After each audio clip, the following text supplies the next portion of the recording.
There's a partial lunar eclipse tonight in Pisces. What does that mean energetically? Find out with tonight's weekly energy forecast.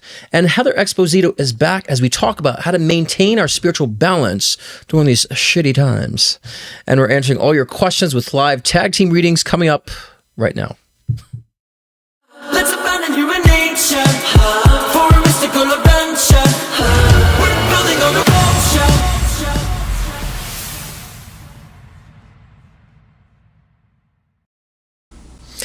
Happy Thursday night, beautiful souls. Welcome to the Cruisiverse. How you all doing? It's been an interesting week. It's always like, for the past year, it's like it's a heavy week. It's been a heavy week. It's been a heavy week. It's like up and down, up and down, up and down. So that's what happens when you all want to accelerate and you all want to awaken. All these things happen. It's very, very, very heavy when you all want to awaken. So it's the process. We're accelerating. So, and tonight we have our partial lunar eclipse in Pisces, and we're also in Virgo season. So what does that mean? We'll get into that with the weekly energy forecast. And a lot of what I've been talking about for the past, few weeks has been about identity. Like, what is your real identity? What are you identifying with? What are you identifying as a person? And is that identity outdated? Is it something that's new and fresh? Have you made those upgrades? And now is the time to really emphasize and focus on those things. And the only way to do that is to reveal also a lot of these the unconscious, subconscious things that have been left dormant that you have not been paying attention to. As I say, of course, it's the shadow work, but also the spotlight, bright light work of what's actually before you too. And are you managing things in a way that's actually indicative of change or just repetition and pattern?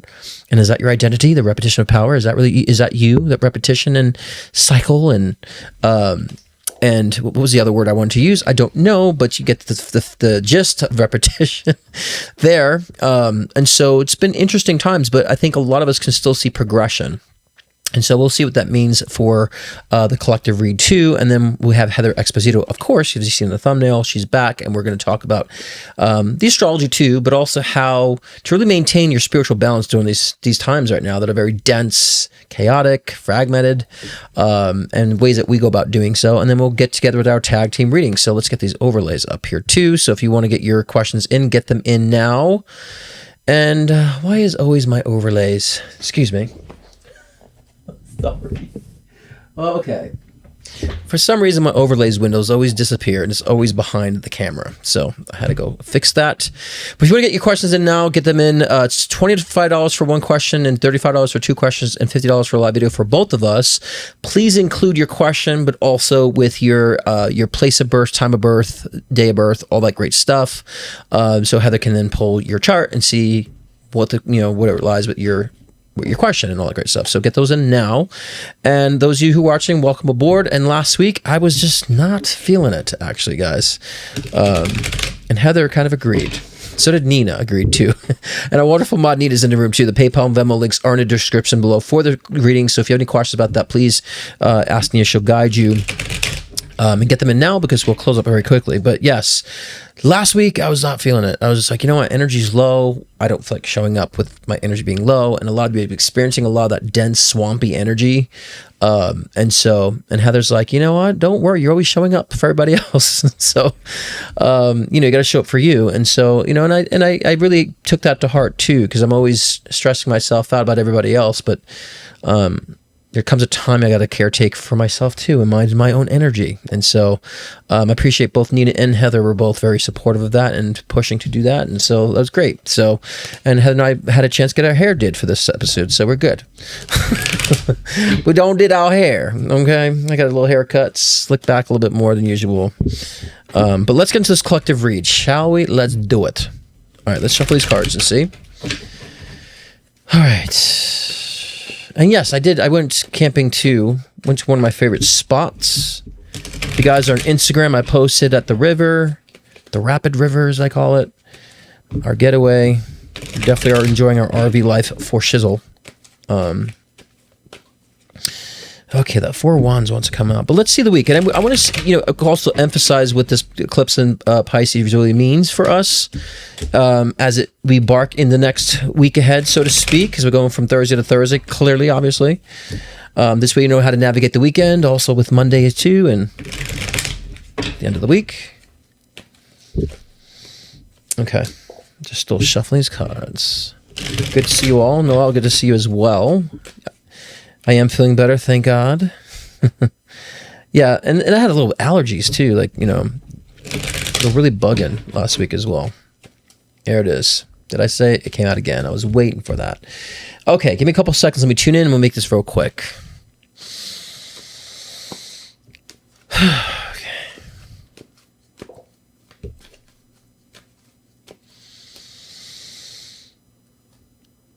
Okay. First card here is the Wheel of Fortune card. So we're really talking about a new cycle here, a new energetic cycle. And so, as I said before, with the lunar eclipse in Pisces, it's really trying to focus and emphasize the things in our subconscious that have not really, like I said before, been attended to. It's bringing it to life. It's resurfacing. And are you ready to approach these things? The question I want to say with this read is, are you ready?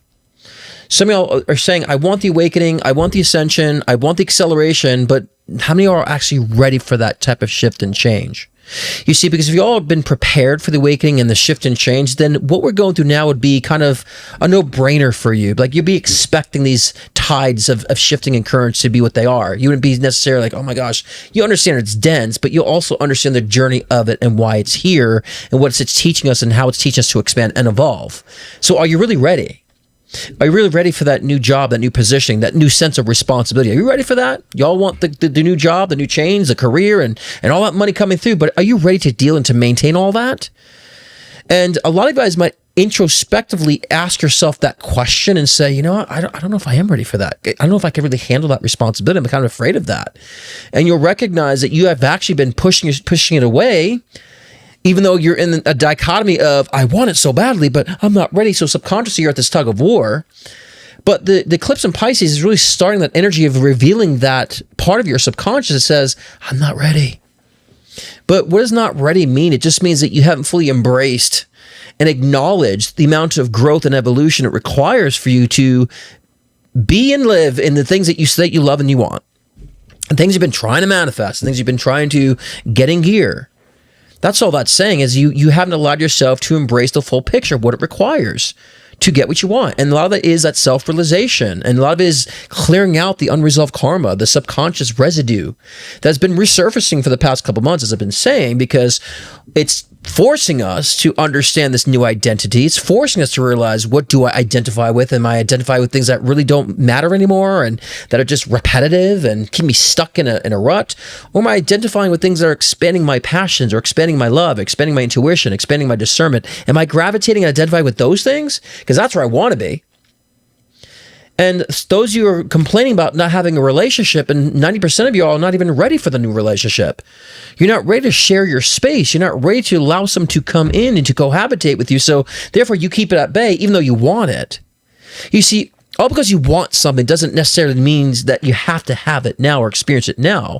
You can still want something, but understand there's a process for that too. Or you could want something, but also allow yourself the time to expand and evolve into it. Because so many people in these spiritual communities think that because they don't have what they want, that there's something wrong.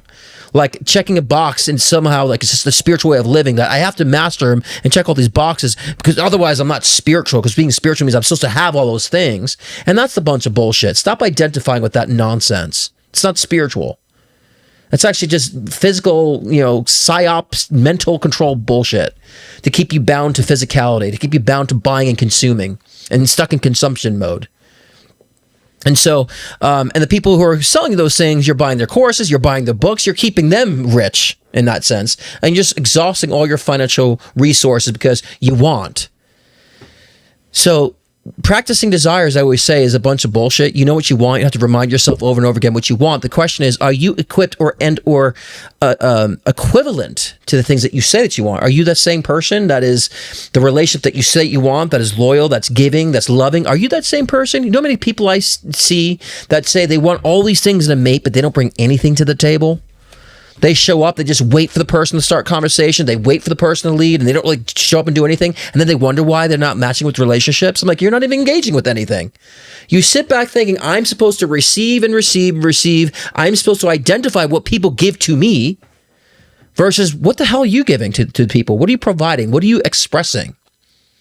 And then you have the flip side of people who are just give. They identify with giving so much to the other person. The other person's just sitting back and collecting from you. And so that's so out of balance. But see, an engagement, a connection is a yin and a yang. There's an ebb and a flow. You give, they give. It's a back and forth, right? In and out. I mean, how funny is that with, even with sex, it's that way. In and out, back and forth. So, but that's how the ebbs and flow is when it comes to your relationships, with things that you engage with, things that you express. Because otherwise, what's going to happen is the more you push the universe to give me what you want, the more you say, well, this is what's blocking you for getting what you want. Are you resolving this? The pain will increase. The deprivations will increase. Your subconscious fears will increase because it's saying, well, if you want this, you need to resolve this. That's what this time is about. So it's time to strip the layers of what you thought you've identified with, strip those layers away, and say, what do I identify with now? What do I want to identify with now? Not what somehow this identity you fell into by default. That's you not being in control. That's just things manifesting by default in your life because you're not conscious of things. You want to say to yourself, what is my identity by choice? What do I choose for this identity to be? And what do I want to relate with and relate to? And how can I resolve the unresolved? That's, of course, the Spirit is shining light on those things right now. The fears, unresolved fears. And those fears in the past, especially with the Six of Cups coming here, is all about the past. It's time to keep the past in the past, guys. You don't have to run away from your past and say to yourselves, I don't ever want to think about it again. That's keeping the past. No, it's about saying the past is the past. There's a significance to that past. But what have I utilized with that past energy that's making me present, with present power now and also for the future? How does it give me some sort of insight and momentum for my future? That's resolving the past. It's taken to understand what you're turning it into. So many people are like, I'm just going to shut the past away. That's resolving the past. That's putting the elephant under the rug, as you know. It's just going to become louder and louder and faster, louder and louder, especially during these energy currents that we're in now. It's really going to shine a light on that. So you got to say to yourself, have I resolved my past in a state of where I could talk about it and not have a reaction to it? Where I could think about it and not be triggered? Where I can ponder it and understand where my power came from? Is that how you resolved your past? Or is it the same repetition? Past manifests pain. Past manifests more trauma. Past manifests more deprivation. Past manifests more uncertainty. Past manifests more out of control energy. That's not resolved to me. That's still cycling. So if you really want that change and shift and change, are you ready? Have you done that work of your past? Have you resolved it? Have you made sense of it and turned it into a testimony and or a power? Because if not, you're going to be cycling in like a hamster in a wheel, like I always say, movement but no progression.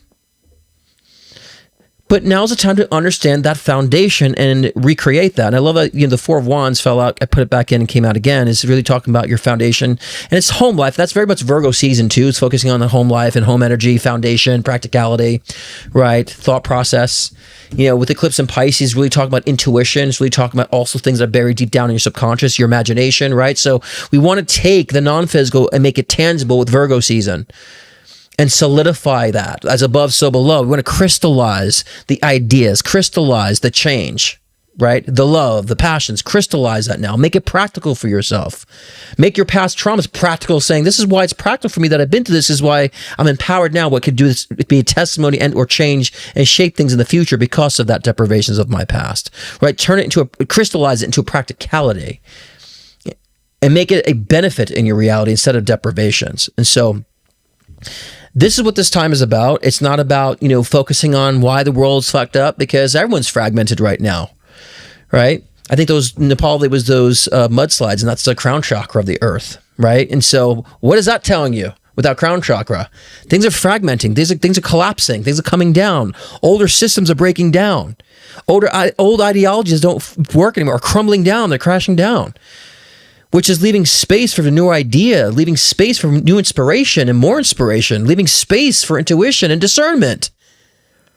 And how many of y'all hearing that calling? Y'all say you want to be ready for this change in 5D, but are you using your discernment to see through the bullshit? Are you understanding why these things are connecting where they're connecting? Are you understanding where this fragmentation is lying within our collective? Do you understand this? Can you see the evolution? If not, you ain't ready. And the only way to get ready is to put the pieces together in your own evolution, your own trajectory. Why your past is your past? how to put you in the present, and how you're going to take that and transform it into your future. Then you're clear. Then you're discerning. Then you understand the spiritual essence and the spiritual journey that you were on and how it's connected with the collective. The collective is also breaking down in different levels of consciousness too. Oh, I see that. Well, I see that happening. Falsehoods are being revealed. Truths are being revealed. I see that now. I see why we're going through this. Then there's peace, because there's knowing. And within that knowing, then you could really see clearly about how to navigate. Especially if you start to accelerate, you'll be able to navigate in the matrix, in this collective world, in ways that really benefit and align with others who are awakening, truly awakening. That's been so sensationalized, that goddamn word. They just think because you talked about metaphysics and quantum mechanics of reality that somehow you're awakened. You're not awakened. Awakened means you can see the big pictures, you see through the bullshit, you see the falsehoods, and you're grasping onto the truth, whether you like it or not. That's awakening. So let's grab onto that, and let's start asking ourselves, what has my identity been? What is it now? And what do I want it to be? And that will allow you to strip the layers that don't belong anymore, like an onion. It might stink a little bit, might make you cry, but once you're done peeling that, you put it in and you start baking it up and cooking it, and all the seasonings and all the different ingredients of your life, you start realizing how that stripping away has been your core ingredient to how you've blossomed and how life becomes very savory and delicious, because you understand that you're maneuvering through it accordingly, and you understand and identify with your soul purpose. Period. Done deal. There's no other hieroglyphics of manifestation you need to understand. There's no other different forms of levels of vibration you need to align with in order to get this. It's just being conscious. And if you guys are allowing yourselves to be that and be raw this way, and you allow yourself to embrace the rawness, embrace the imperfections, you'll start noticing those imperfections have turned into perfection. And then life becomes very enjoyable. You become very keen and conscious in life. And there's no, I would say, need or expectation of what you need to acquire physically. How much you're putting in your physical bag, which is just going to over-encumber you down. You'll start realizing, I like simplicity. I like experience. I like connection. And therefore, my essence and level and expectation of connection has changed, because I'm not seeking it through these conditions that I've been bogging myself down this whole journey. You drop the bag, and you pick up experience and nuggets of wisdom and those master keys from your experiences, and you plug that in to open up new doors of experience and revelation and realization, which is what 2026 is all about, baby. Revelation and realization and transformation and integration. A lot of Asians this year. So, but let's focus on that. So now we have, that's the collective message. So you guys can do this. It's not hard. It's not very difficult. Don't overly mystify this. Don't overly complicate this. Don't over intellectualize this. Okay. It's rather simplistic, and wisdom comes from utilizing that simplicity to create more power. Remember that. Okay. Without further ado, we have Heather Exposito joining us now. Let's get her in. Make sure she's not muted. Are you not muted? Oh, okay, you're good. Okay. Can you hear me? Yes. Let me get my headphone on so there's not an echo on my end. I got you prepped. I didn't even prep myself. Hi, everybody. So, yes, well, I get these stupid headphones on. They're so like, they're weird. Like, they're so odd. Like, I don't even know like which way to put them on when I do them. Well, you might know once they're in. You know, right. Once it's in, you know it's not working. Right. That's what she said. Or he, right? Hold on, I think I got it here. Oh, yeah, it's backwards. These things are so stupid. Okay, there you go. I gotcha. All right. So why don't you give us a little bit of a, because I kind of went through the basic, beginner astrology about what's going on. Like, tell us what this like lunar eclipse does represent to, and Virgo season and a lot of wonderful stuff, and what's your take, your spin on the currents? Yeah, well, obviously we do have a big lunar eclipse tonight. It's gonna hit its peak in just a few hours here. So that's kind of cool that we're on together for that. Yeah. I bet everyone's feeling the energy. It's been this like weird energy of, I called it a polarity, like you're disconnecting from something, but then you're also connecting to something higher. And it makes us very, it can feel a little ungrounding, but also grounded at the same time, because what you're disconnecting from is over. Right. You know it. if we're being, that little word that you said that I totally agree with you, is the huge awakening process, truth. If you're being truthful with yourself, not the story you want to tell other people, or sometimes the story you tell yourself. If you're being truthful, you know what it's time to disconnect from, right? So I feel like this full moon in Pisces, it's kind of demanding that we shut the door on all of that. We shed that skin, whatever, phrase you want to use. You're done with it and you move on, because tomorrow we actually have a semi-challenging day. I know no one likes to hear that because it's like, oh, I don't want to get up tomorrow then. But it's a good challenge because it's going to ask us for our hearts and our minds to be on board and to process what it is that we're releasing, and not just releasing, but then also grabbing onto. And so the challenge is going to be to get everything else in alignment with it and be able to move forward. I think life is really challenging right now. A lot of it's because Pluto in Aquarius and Uranus in Gemini. That's a lot of mental challenge right there. And trying to get us to go higher, think higher, break through ceilings, do things that we haven't done before. Because so much of Pluto and Capricorn was, uncovering these structure issues and then restructuring it. And now we're being asked, what are you going to do with it? What are you going to do with it? So the universe is kind of treating us all like little silver dollar pancakes, and it's flipping us all one by one in whatever area we need to be flipped over in, until we're all like golden brown, until we're all on board with the new. That's right. Doesn't it feel like everyone's just getting flipped over? It's true. It's true. Yeah. And I say that's the same thing too. When people have an issue letting go, I'm like, okay, but what do you want to grab onto though? Like, because if you can't let go, then you're not emphasizing, focusing on what I want to grab onto and latch onto. And not to say we have to do that substituting in that sense, right? And just I immediately have to repeal and replace. It's just saying when you have a direction of what you want to grab onto, you easily allow yourself to let go and enjoy the process, or at least accepting, not even enjoying the process, but accepting the process of this is my new direction. And so, and I think this is the time massively for that. I think that with the Leo season too, thank God Leo season is over. It's always a pain in the ass. And it really was emphasizing identity, and really, the insecurities were really put to the table, and, especially with me, it's just it's like, what's deep inside that I'm not vocalizing? Because a lot with Leo season too, it's just all roar. It's all roar, and then it's not really matching up to what it really is. And so, and that allowed us to focus on what are we saying so loudly that's not significant, and what am I not saying that is significant? Right. And so, yeah. Well, and so much of Leo season is highlighting our hearts and what's in our hearts. And again, that goes back to our truth. We all know deep down, okay, I want to be healthier. I want to fit into that dress next year. I have to stop eating the gallon of ice cream every night.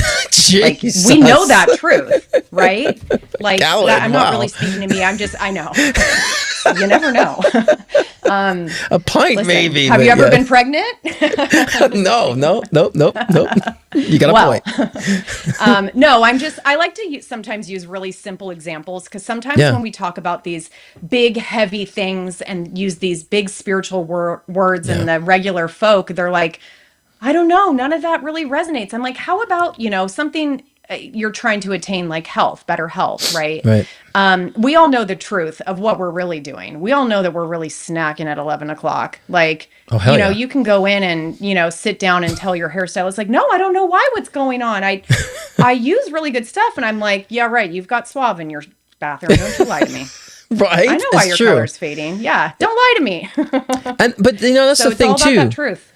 That's the thing too. When I did the keto for 7 years straight. I was regimented. I was so Virgo about it. I was 20 grams of carbs per day, no more than that. I was so regimented about it, and so I was helping other people do that because I was getting shredded, And then people are I don't know why I'm gaining weight, and I go in their cupboard and I'm like, what is all this crap you eat all day? Oh yeah, I forgot about that. I said, look, the problem is people are so afraid of being honest with themselves because they just end up judging themselves for being honest, but you're doing it anyway.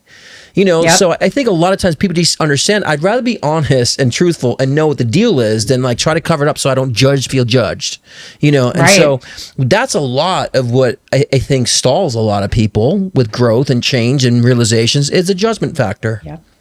Yep, 100%. And like, I know you love this word so much, the little word manifesting, but like that's when you are actually honest about your life, what you want out of life, what you currently have and are doing in your life.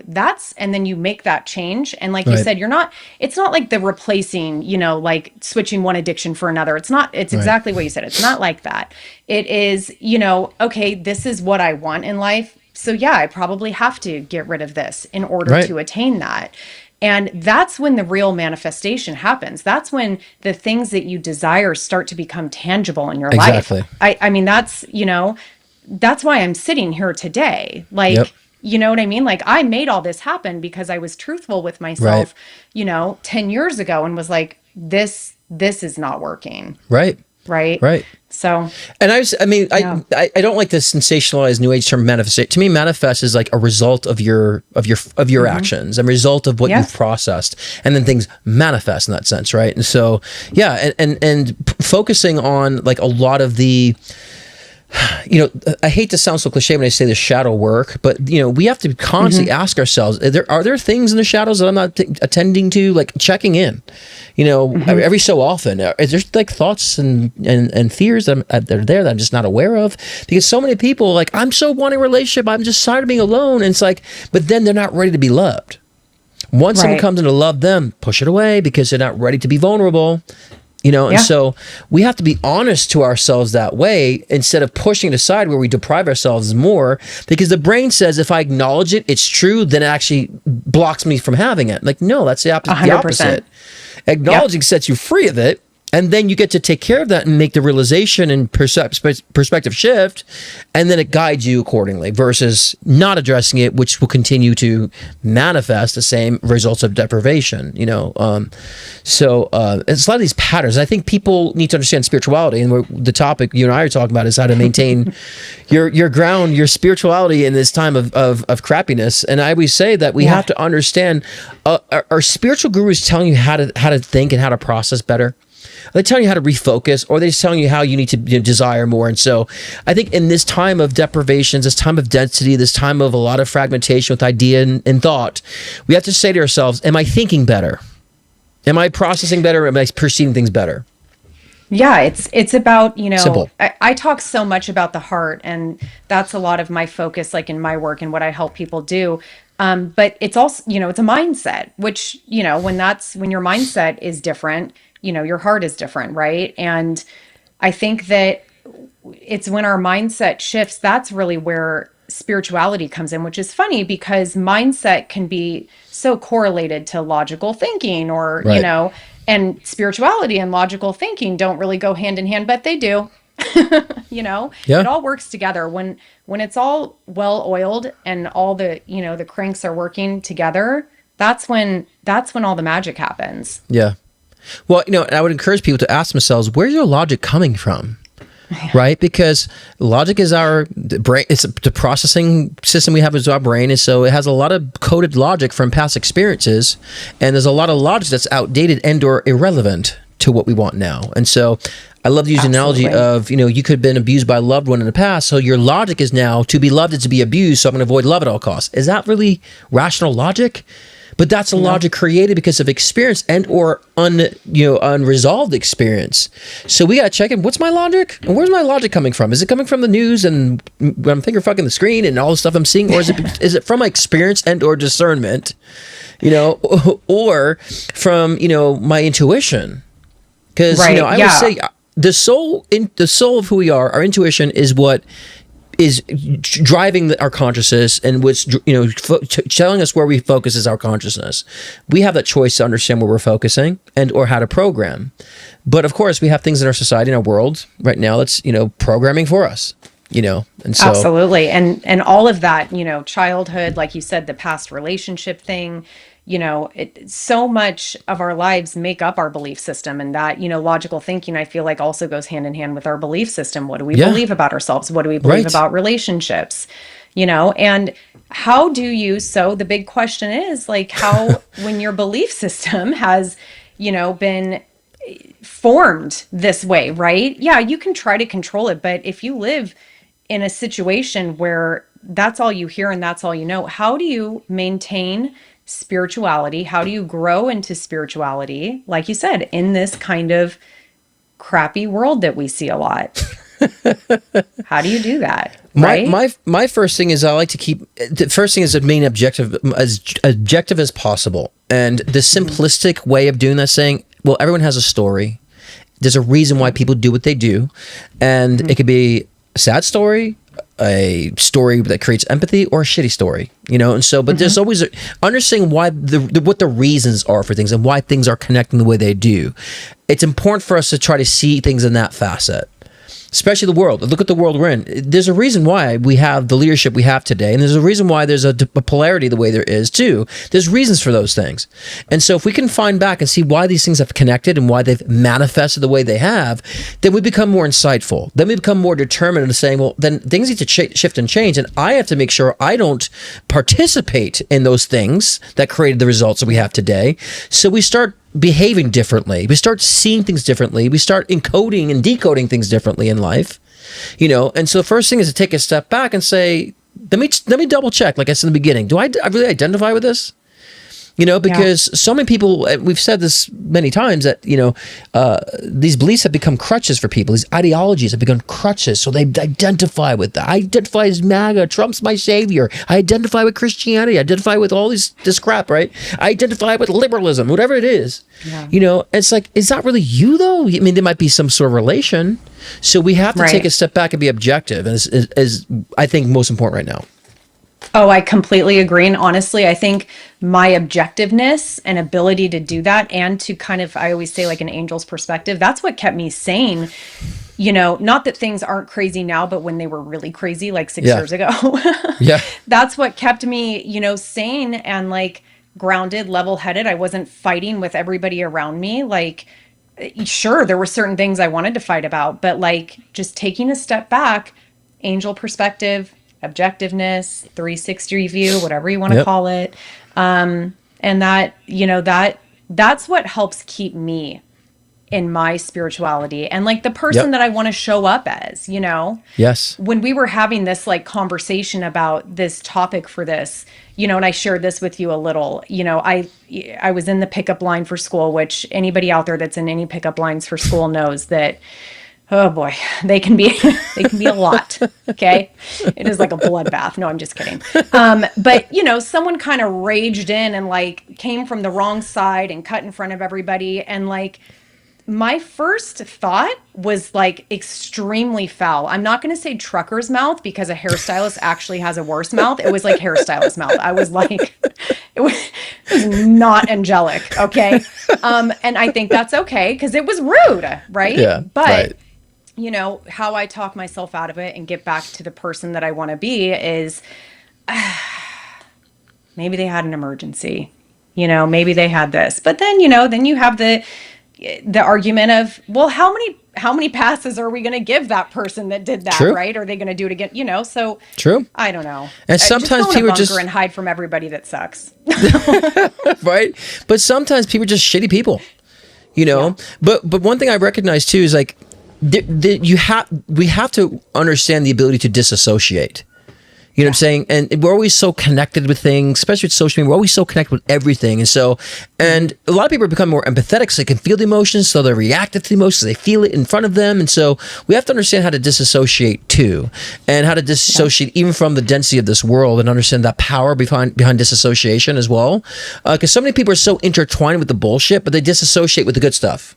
It's like, can we like reverse that and disassociate from the bad shit, and embrace the great stuff that we want?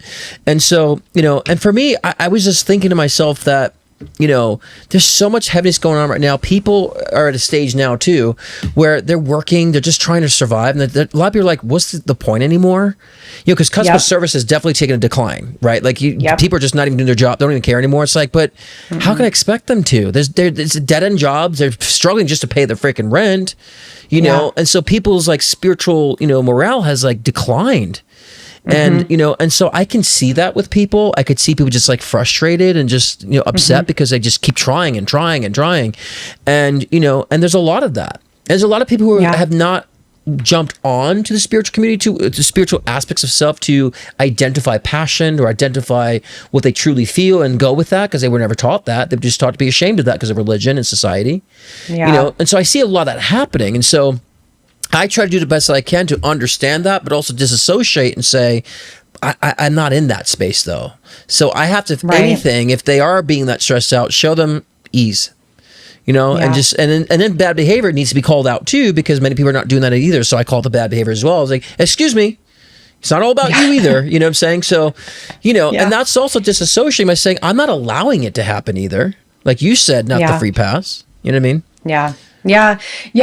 That little feeling of like discouragement that, like you said, that the world is kind of feeling collectively right now. There's so much discouragement, and think of when you've ever felt discouraged. It doesn't make you want to get up and go run a marathon. Like you kind of want to lay in bed and like not do anything. And, so I do empathize with that. And that's coming from someone that I've never felt so discouraged from something that I did not try, pursue, and probably like accomplish, but I can empathize with somebody that feels that, because I get it. Like the world it's hard right now. Yeah. But then there's also people that are saying this is the best time to be alive, right? Yeah.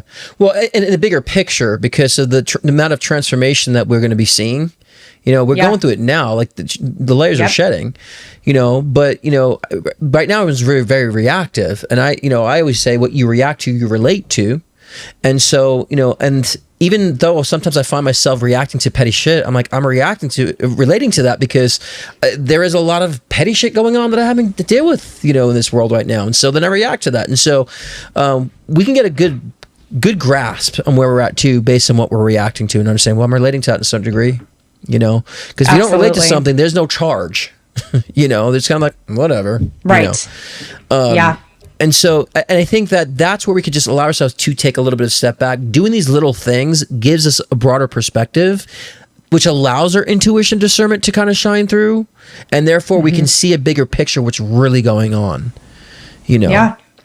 And so that's why that's why I think this, this eclipse is really, it's such a good energy to use to, going back to that, setting your eyes on something that you're trying to accomplish and like releasing something that's probably holding you back from accomplishing that. Like tonight's energy is really powerful for that. So if there's something that people are trying to generate in their life and make a tangible reality, like use the energy tonight. A wizard's not going to show up on your front door and like whisk you off to Hogwarts, although I wish, but like, I'm not saying something magical is going to happen. I'm also not saying that it's not. But using the energy to work with you, that's what astrology is all about, right? Like, that's what it is. It's like, we have this available energy to use it. So get rid of what's holding you back from living your best reality. And that's the shift that we're seeing. Totally. And I see astrology kind of like, it's like witchcraft a little bit. I'm like, okay, this is an energy that's going on. This is a cycle. I'm going to use that energy to harvest this, to shift this, to manipulate that, right? To be the magician in that sense. Because it's telling you right there, this is the current you're in. Are you going to deal with it? Or are you going to keep like pushing under the rug, in that sense? And so, it's wonderful times. And that's why I say too, like, we all can feel the energy currents too, whether you know the astrology or not. You could also feel the energy currents by looking at your external world, yada, yada, yada. Right. But the magical things for me is when, I'm listening to that voice I keep shutting up all the time. So I'm like, yeah, right. All that stuff. When I actually listen to that and consider that voice, that perspective, those ideas, that's when things actually do become very magical and fall into place. Like, holy shit. Like, and, I was, I made a joke, I always joke about like with my Bronco, because I had a Tesla, and it's like I went for 2 Jeep Wranglers. I'm a Jeep boy. I'm a 4x4 guy. So I tried I had a Mustang before too, but then I had a Tesla because I'm like, oh, like the tech stuff is cool, and gas was expensive, so I got a Tesla, and it was a lemon, and it was a pain in the ass. It was kind of the worst experience of a car I've ever had. So I'm just like, I want a Bronco. So I entered a lemon lawsuit, case with Tesla. So it was in betwixt, had a lawyer and all that stuff, and I knew like in a couple months I was gonna get the settlement money and whatever. And I'm like, but I really want a Bronco. I just been eyeing the Broncos. I should have gotten that first. And so I really want one, but I have to wait. Oh no. One day, there was one morning, Spirit's like, get up and go to the dealership and go to get a Bronco. I'm like, what? That doesn't make any sense. I don't have, and so I'm like, okay, I'm driving there, and right when I drive there, we pull up, it says arrival time 1:11, and I'm like, okay, that's interesting. And so then I pull up, I'm like, that's the one I want. It's right on the hill, like parked at the dealership. It's the same color I want, right? So I go in, I said, I want to test drive it. I go in there, it had 11 miles on it. So oh my gosh, right on get 11, out. So, okay, so I go there. I'm like, okay, what's the deal? I don't want all this extra add-ons. I don't need that special the nitro, whatever nitrate. What do they do with the tires? Whatever, I don't know. I said that nitrates are in hot dogs. Yeah, right. Whatever it is, the nitrous ox. I don't know what they do. So I said, I don't care. Take the air out and put regular air in. I'm not paying for that. So they removed it. They got me for MSRP price, and they said, lucky for you, they're having a special low interest on the car. Just this month. It ends this week, and so I got like a really good interest rate on it. Got an MSRP, and I'm like, I'll do it. And so I think when I signed the contract, it was 333. Oh my God. And so I'm like, you know what? So I just put the money on the savings, put a down payment, and it's going to come back in a month anyways. But I got this really amazing deal, and the interest was like crazy, So and then it made sense to me, and then I realized like I needed this because by the time I got the car, the lemon law, I needed this car because I was going to be without a car, and so. Oh, wow. Again, long story, right? Sorry to be long-winded about it, but the point was, my logic would have been like, that doesn't make any sense. You got to wait till the settlement's over, and then I probably would have a huge interest rate after the fact because things went high after that, But it all worked out, and I saw those signs of synchronicity, and so. Like I'm saying before, we got to consider those little pushes. If it doesn't put you out, at least explore it. It's not going to ever put you in danger, but always explore those things. So many people suppress it, and then they wonder why am I missing the signs? Fear's not leading me. I'm like, oh, they keep nudging you, but you're just no, thinking it's stupid, thinking it's silly, Oh yeah.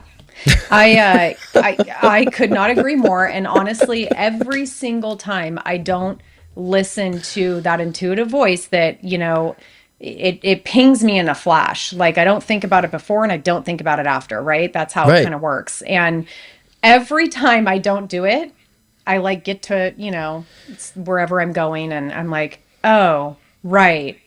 That voice told me to get that and now I don't have it, but told me to check, make sure. And my logic was like, no, you've got, whatever. It happens every day.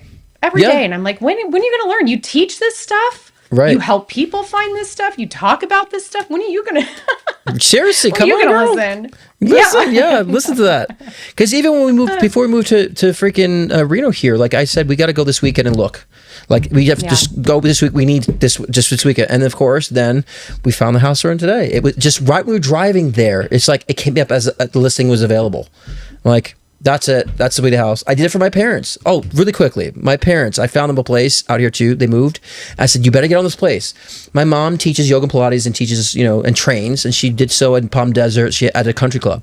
She's like, I wonder if I can get work out there doing the same thing. I said, oh, you will. So she moves into this place, a 55 plus community, new homes, beautiful, right? And they have a clubhouse. And the guy who did the teaching and training classes there quit the same week my mom moved in. No. And then they hired her. Okay. And she does a hiking, leads hiking. They met all these people and friends. So I was just like, you see how things align. You just, you're just like, that's it. Go there. You know what I mean? So it's just so funny how it just all unfolded. Her classes are sold out. They want more classes from her, so. That's great. No, I think it's great that you share these stories that I know you said sorry, that was a long story, but I think it's really, I think people want to hear these kind of simple everyday life, using your intuition in everyday life. That's what, Right. that's what this is about, using your spirituality, in the mundane process of life. And, Right. and that, you even have to remind yourself, like, don't let logic kick in because spirit is telling you to go to the Bronco dealership. Make spirit logical, make your discernment logical, like make Right. it logical, right? And so and another thing is just saying, like, even though we've had this crazy world, the message for me is saying that you can still maneuver and find your way. So Yep. the economy's this. It's like, okay, yeah, it's there, but you can still maneuver and find a way to connect. It doesn't mean life just stops. Life hasn't stopped. Yeah. So even through this density, you can find your way and be nudged to the right directions. And so I think that's what people need to understand that too. If they think about manifestation, it's all about alignment, because to me, it's not so much if you're manifesting, you're being psychic, go here, go, pull away from this, navigate here, this timing. If you're psyching in tune this way, then everything manifests, everything's in sync because you're in tune. You know where to go, or where not to go. And you know what timing to be in, right? And so that's how in these times I don't have to remind myself. I've been living that way for so many decades, but it's something even through these times I'm allowing myself to purge. And I think people need to enjoy purging. Purging is such a great thing to just clear it out, clear out the responsibility, the guilt. And that's been so much of the message lately from, the astrology, the planets have been saying to purge, clear out, get rid of the stuff that is holding you back. And then now here we are, and it's like, all right, take that trash out. The trash man's coming. Okay. And and that's it. And the trash guy ends up being your love of your life. Maybe, you never know. I'm going to take it one step further with what you said, let your intuition be your logic, and you can navigate that way. You could probably navigate better that way, right? Because when we are listening to all this stuff that's feeding us, and again, shaping the beliefs, shaping our ideas and our thoughts, like, if you actually shut all that up and listen to your intuition, that's where you're going to get the truth, the real stuff. And it is going to help you navigate better. But that's a connection to source. That's a connection to Akashic records of all it is, all the information to see things beyond, right? And so the brain didn't know anything until you incarnated into it. Yep. Okay. Correct. Your DNA has it holds a lot of information from your past incarnations that we can reignite, because as above, so below. So the soul is the essence. That's the real deal, baby. And so, and that's always been my mission, is help people to tap more into that, because that will make life better. People could see things better. They make better decisions, right? And they don't need to rely on a politician or celebrity to guide or lead them. No. Yeah. So this is such a Pisces Virgo conversation. I love it. Well, as a Virgo rising Pisces moon. Yeah. Virgo rising Pisces moon. This is hitting me. That's right. You are Virgo rising. That's right. I forgot about that. I have so many Virgo risings around me. Yeah. Was it even Dolly was a Capricorn Virgo rising Virgo moon? I found out too. She was January 19th. So she's January. Like Aquarius cusp. She is a 29-degree Capricorn. Wow. She is at the very tail end. So she is talk about a businesswoman. Right. Yeah. But that humanitarianism, is very aqua. Yeah. But then the Virgo rising, Virgo moon, I was like, holy shit, a lot in common. But yeah, I think we'll close kind of before we get to these live readings now, because I want to be mindful of time, so you and I don't get so exhausted. But the Four of Wands got pulled again. So a great way to navigate and keep your spiritual footing in these hard times is to really emphasize your home life. Really create the foundation of home. Put your personality into your home. I know it sounds so fucking stupidly simple, but when you're expressing your soul, expressing your perspective and your taste in your external world, you see it, you live it, you breathe it, becomes more conscious for you, because we have to take what's inside of us and put it outside of us. The best way to start that is in our home life, in our foundation, and I tell people this could be as simple as maybe you just change the pillows, or you change the color of the walls. I want this color, I've always wanted, I'm gonna fucking do it. It's little things like that. It's telling your brain that I live for myself. I'm creating the world around me. So it's more powerful than you think, than someone saying, oh, that's so groundbreaking, he's saying to decorate my home. It's like, no, it's putting your essence into your home, your foundation, because you're living it. You're teaching your brain that I'm creating the right preferences in my life. I'm dictating what the energy is in my life. That's the core, magic there. And again, these are spells that we're casting in a sense. These are ways that we're shifting and manipulating energy. But it should definitely start with the home life right now. And so COVID, as you know, right, Heather, like COVID made people focus on foundation because you were isolating home. But many people realized that's not the relationship I want. This is not where I want to live. This is not the job where I want to live. So many people took advantage of that. Yeah. Right. And so now's another time of that, so yeah. Anything you want to like close up and wrap up with that too? No, I agree. I think it's, and home life can be stretched to so many different places. And I think foundation is such a great word for it. Like who you are and who you want to be, how you want to live, like start there. Everything else comes in, right? Yeah, sure. It becomes a well-oiled machine once like you've built, your own engine, right? Right. Yep. In your Bronco with your with your nitrates. What is I don't know what they're called either. The nitrous oxide air. I just totally like blanked out on that because I was totally not in scientific mode there. Okay, so we'll start with these and we'll do these real quick. We have a question from Danny, and here's her Danny S. And her birthday is 6. Let me know when you're ready. Okay. I'm Speedy Gonzalez. Okay. No, it's okay.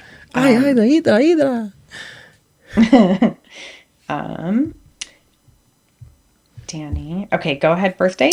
Yeah, 6/29/73. Okay, time? 4:12 p.m. And Fort Lauderdale. Okay. Florida. All right.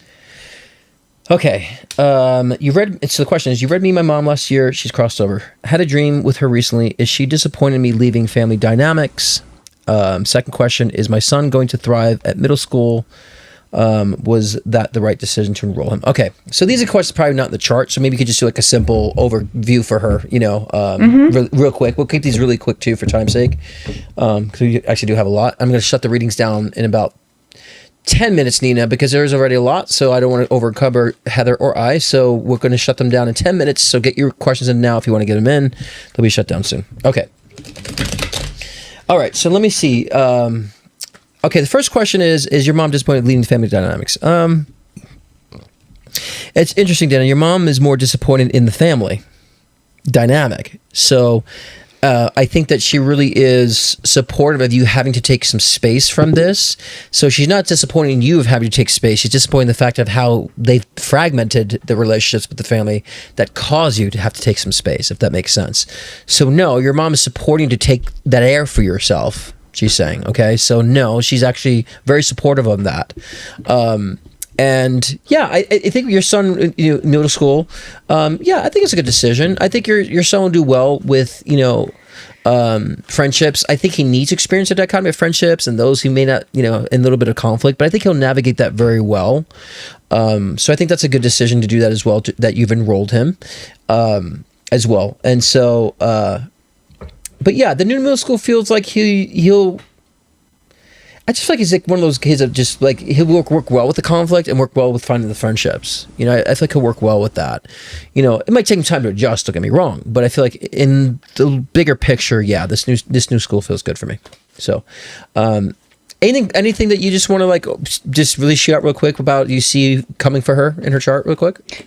Yeah, for sure. So I'm gonna look at where this eclipse is kind of falling for everybody. Mm-hmm. Yeah, because I feel like that's super helpful, and it's falling in her home life and her work career life. So there's definitely like a tug of war happening there. So you might have to get things. I don't know if you have questions about your career life or your work life, or if that's just on pause right now. But definitely have to get things settled and worked out in the home so that you can focus more on like work, or parenting stuff, right? So there's definitely energy happening in your home, parenting, possibly work life. I can see that this new structuring around your son's school is happening because you've had Saturn in your 5th house, and that a lot of times is talks about like kids and what they have going on, and I think keep to the structure and like stick with it and let it really take set in, right, so that he can get like used to it. Middle school's rough, right? Middle school's rough for everybody, but I think if you keep him with good friends, around good people, keep in communication with his teachers, I think is really important. I think it's gonna work out really well. I also see too, like, it's interesting that you're asking Scott this question about your mom who's passed over and if she's disappointed in the way you're handling the family, because you have a lot of energy in your house that represents parenting, right? I also mentioned work life, but it can also represent parenting. And I completely agree with Scott. I do not think she's disappointed in you. I think she's disappointed in other people, because remember, they can see the whole picture once they've passed on. Scott knows that. They can see everything. So That's it's right. not, yeah. Yep. But you definitely have this energy going on in your home and parenting, home and work life. So anything that needs to be schlepped off, I use an example of, get that salt scrub out and scrub off what's no longer serving you so that you can call in what will serve you better. It's in your home life. Yeah, that makes sense, actually. And that makes sense why she would need to reposition her home life, because she's finding a new sense of family, right, and kind of disassociating from the old family foundation. Like, the emphasis needs to be on her new foundation and family right now. And so I think that's very, very fitting. Great. Next we have Kate.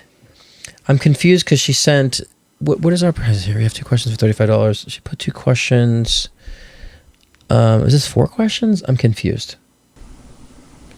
Okay, let me see. And she didn't leave her birth date, but I'm just gonna, because it's from last week, I'll just do it without, for time's sake. January, I lost my vision in my left eye. Test found no cause. At 12, I lost bone beneath the eye in the accident that killed my brother. Could this trauma releasing energetically? What do you physically sense? And it continues on. I wish this was on one page, because this is sense. Here's the rest of the middle question. Nerve damage question. Okay.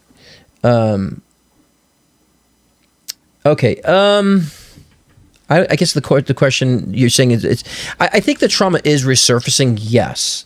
And there's also the physical damage too as well, and that's kind of going hand in hand with that, Kate. So there will be some exasperations on that. Do I sense it getting worse? No, but it's exasperated too. And I think it's because you're, around the time you're thinking about writing your memoir, right? And I think that, yes, I think that you should, it should be published. Now, they're definitely saying yes on publishing this, especially, when it relates to trauma associating to the loss of your brother and that accident and processing that trauma. So Stevie Wonder could see that. You should do that, right? And so definitely that should be something that's tangible that you should speak about. And I think that's what I wanted to say. It's not so much about even writing about it, but speaking about it. So you might want to do both and think about, how can I speak about this? How can I bring some awareness about, dealing with post-trauma and also the loss of my brother and the observation of such. So you should be speaking about that too. So if you want to say published, I would say you should definitely be making it public, right? And experiences.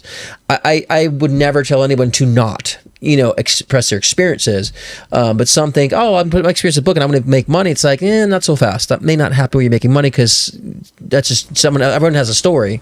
But I think that you should find a great way to want to articulate and to put this into a more vocal format and something you can speak about and lead with in that sense.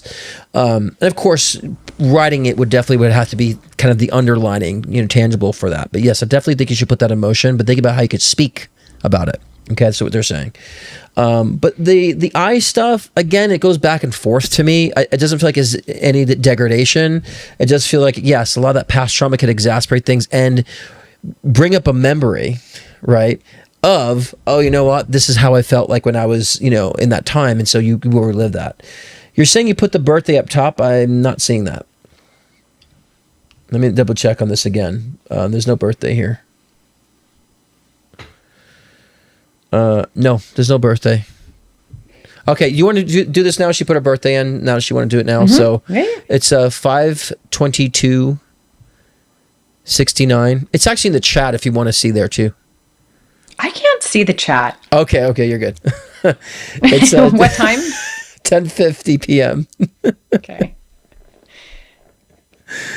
And where? Wheat Ridge, Colorado.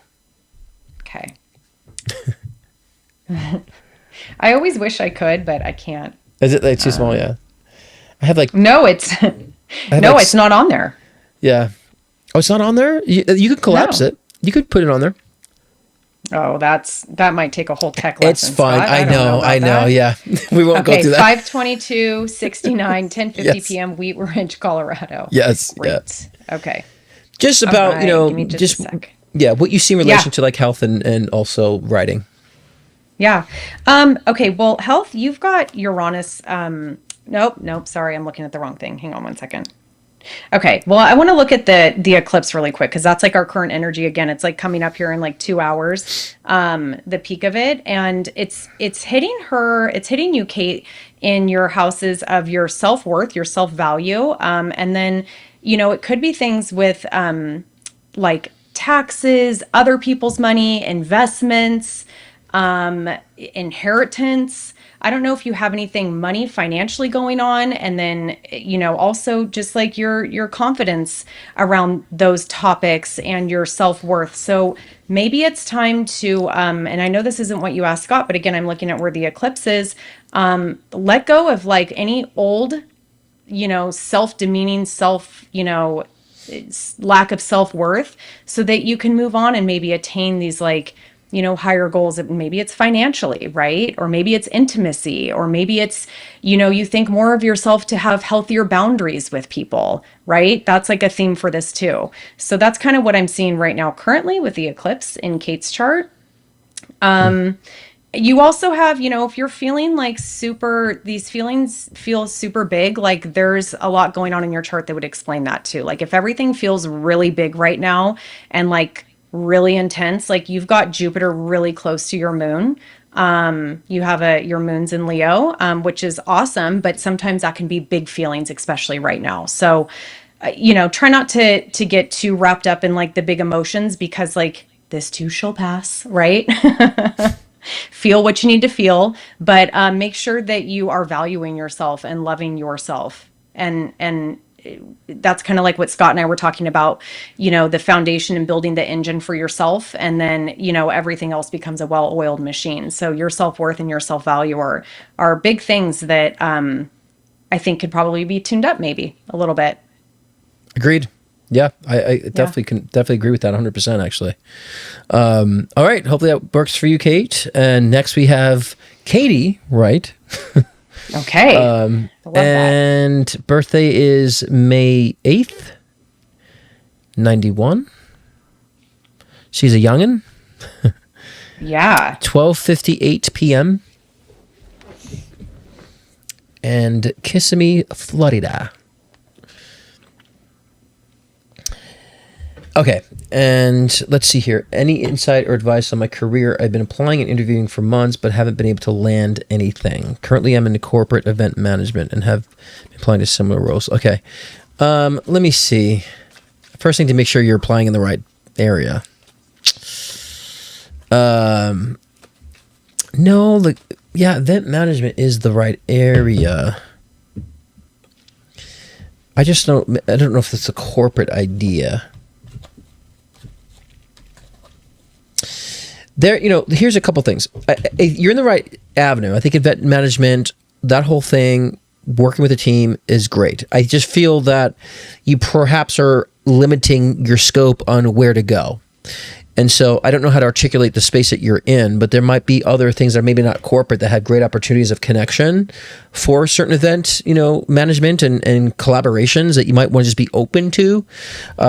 And so that can also pay just as well. They're saying that you used to broaden your scope on the different environments for what you do. We're in August right now. So, when do I see things accelerating? Mid-September. I feel August, you still need to find a different pathways to different resources and connections. But I feel like by mid-September, that's where you really latch on and make those connections. So it could happen sooner than this, but I feel like that's like mid-September is where things And actually, I forget, we're actually almost in September. So that makes sense. It'll be in a couple weeks. Yeah. I'm still thinking we're like halfway in August. I'm like, no, we're at the end of August. So that makes sense. Then I'm picking up like the 14th of September. You make those connections and things kind of fall in the play that way. You just have to be thinking outside of the scope of the environments that you're used to and just broaden that viewpoint. They're saying you're in the right direction, the right environment. You should be working people. The event management thing is exactly what I was seeing before I even read that. So yes, it's just broader scope, but I feel by September 14th, mid-September. Well, I can tell you this, Katie, whatever you do is, you're going to shine at, right? And Scott's right. You might have to figure out a little bit, differently. Maybe what you're doing isn't the exact path you're supposed to be going down. I'm not saying totally change it, but if something's not fitting, you are meant to shine at your career. You have that in your chart. As far as this eclipse tonight, there might be a relationship. It could be a friendship, a work partnership. It could just be a coworker, not even somebody that you have to partner up with. It could be, anything that falls under the category of a partnership or a relationship that is maybe holding you back a little bit, that you need to let go of to really showcase who you are. You have Jupiter sitting on your ascendant and hasn't quite crossed over. And what that means is you have big energy. Jupiter's in Leo right now. It is big. And honestly, it can be a little overwhelming. So some of these like deeper fears about not being able to be who you want to be in this world can feel a little bigger right now than they really are, because you're going to do it. And when Jupiter crosses over that ascendant line, which your ascendant line is, again, it's really who you show the world, who you are, and what you embody, and how you physically show up in this world. That is such a powerful transit, and you have that like right around the corner. So just stick with it, and really, again, back to that truth word that we were talking about, really get honest about, is this exactly what I want to do? Or can I shift it just a little bit? And that's where you're gonna just shine right through. Right. Like no one will be able to stop you. You have such a fortunate chart in your career life. And you've got Uranus going through it right now. And we talk a lot about Uranus and Gemini, and that is transiting your house of careers right now. So it is shaking things up, and it's gonna make you think differently. So if you have to get on board with thinking differently, or it's gonna be like a battle that you can't win. Yeah, it's very parallel. And I'm glad you mentioned the relationships too, because I felt like her bumping in with new connections of relationships is really the key to expansion, a lot more expansion with her career environment. So yeah, you need I think you need some new people around you. Yeah, and you're trying to do it yourself too much, and although that's great, but understand when it's time to like, okay, I need to like start making those connections and connect it with other branches, so to speak. I think that's really going to accelerate. But yeah, I like that Ketra said that she's saying mid-September is going to be a huge game changer for a lot of people. Yeah, it's true. I think mid-September for a lot of people too. I'm definitely not generalizing in my individual reads, because not everyone's on the same trajectory, and or that could also be an explosion in a negative sense for certain people who are not doing the work either too. So there's a parallel. But yeah, so... Supposedly my Housewives podcast episode airs on the 14th actually too with Tamara. So we did a podcast. So yeah, so that's what she said. It's supposed to air on the 14th. So which that would can't wait to tune into that. That will open up a can of worms to the Housewives career again. Great. I'm not used to doing podcasts and waiting a month for it to air. I'm used to like podcasts is like live, or it just goes the next day, right? She's like, oh, we scheduled for iHeart scheduled for the 14th. I'm like, I'm not used to that. Waiting for some, So. What are we waiting for? Right, we shot it. Put it on. So it's funny. Okay, next we have Ashley Sandoval, birthday April 6th, 81, 12:02, and AM or Long PM? Beach. Oh, sorry. She didn't put actually. Ashley, AM or PM? And Long Beach, you said? And Long Beach, yeah. LBC. Okay. PM? Yes, I knew it. See? PM. PM. I put PM. That's funny. Yeah, because I'm like, I feel PM for some reason. Got it. Perfect. Okay. Question. I recently met someone on a dating app and we hung out. I thought the evening went well and we both seemed to be interested in each other. Since then, I haven't heard from him. Is this someone I should just forget about? Let's see. I mean, just by my own psychological assessment, yes, you should. But let me see. Sometimes guys like to play it cool and like wait a little bit and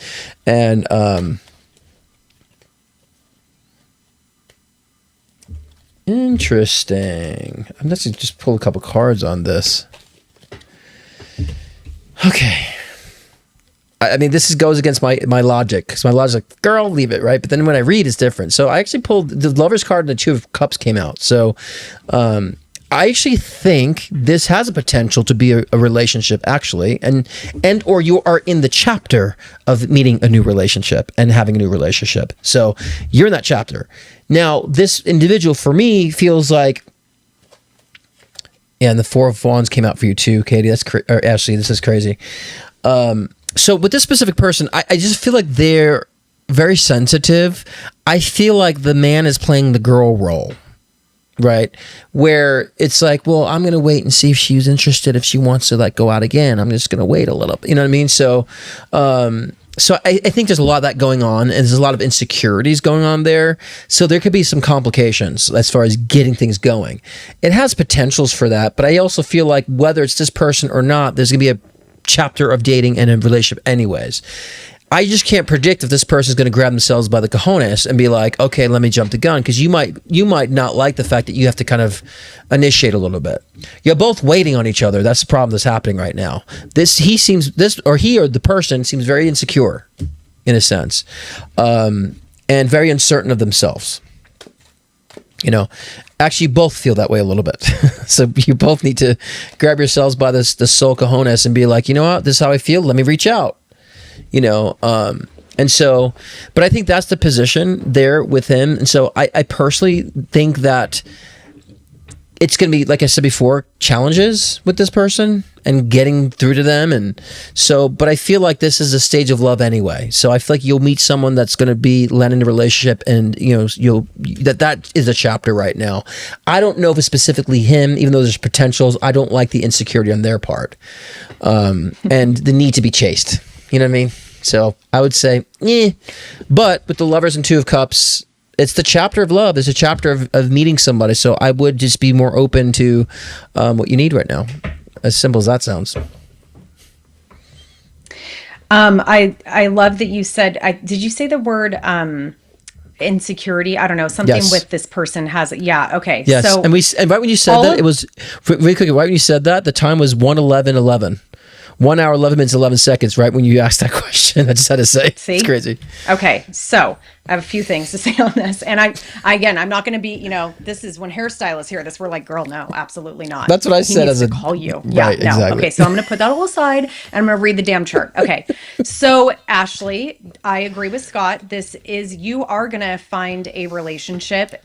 This is the season of that for you. It's going to be a unique one. It's not going to be something that you expected. It's going to be a little unexpected, and it's going to upheaval you in a way that you haven't, and that's why it's going to be so special.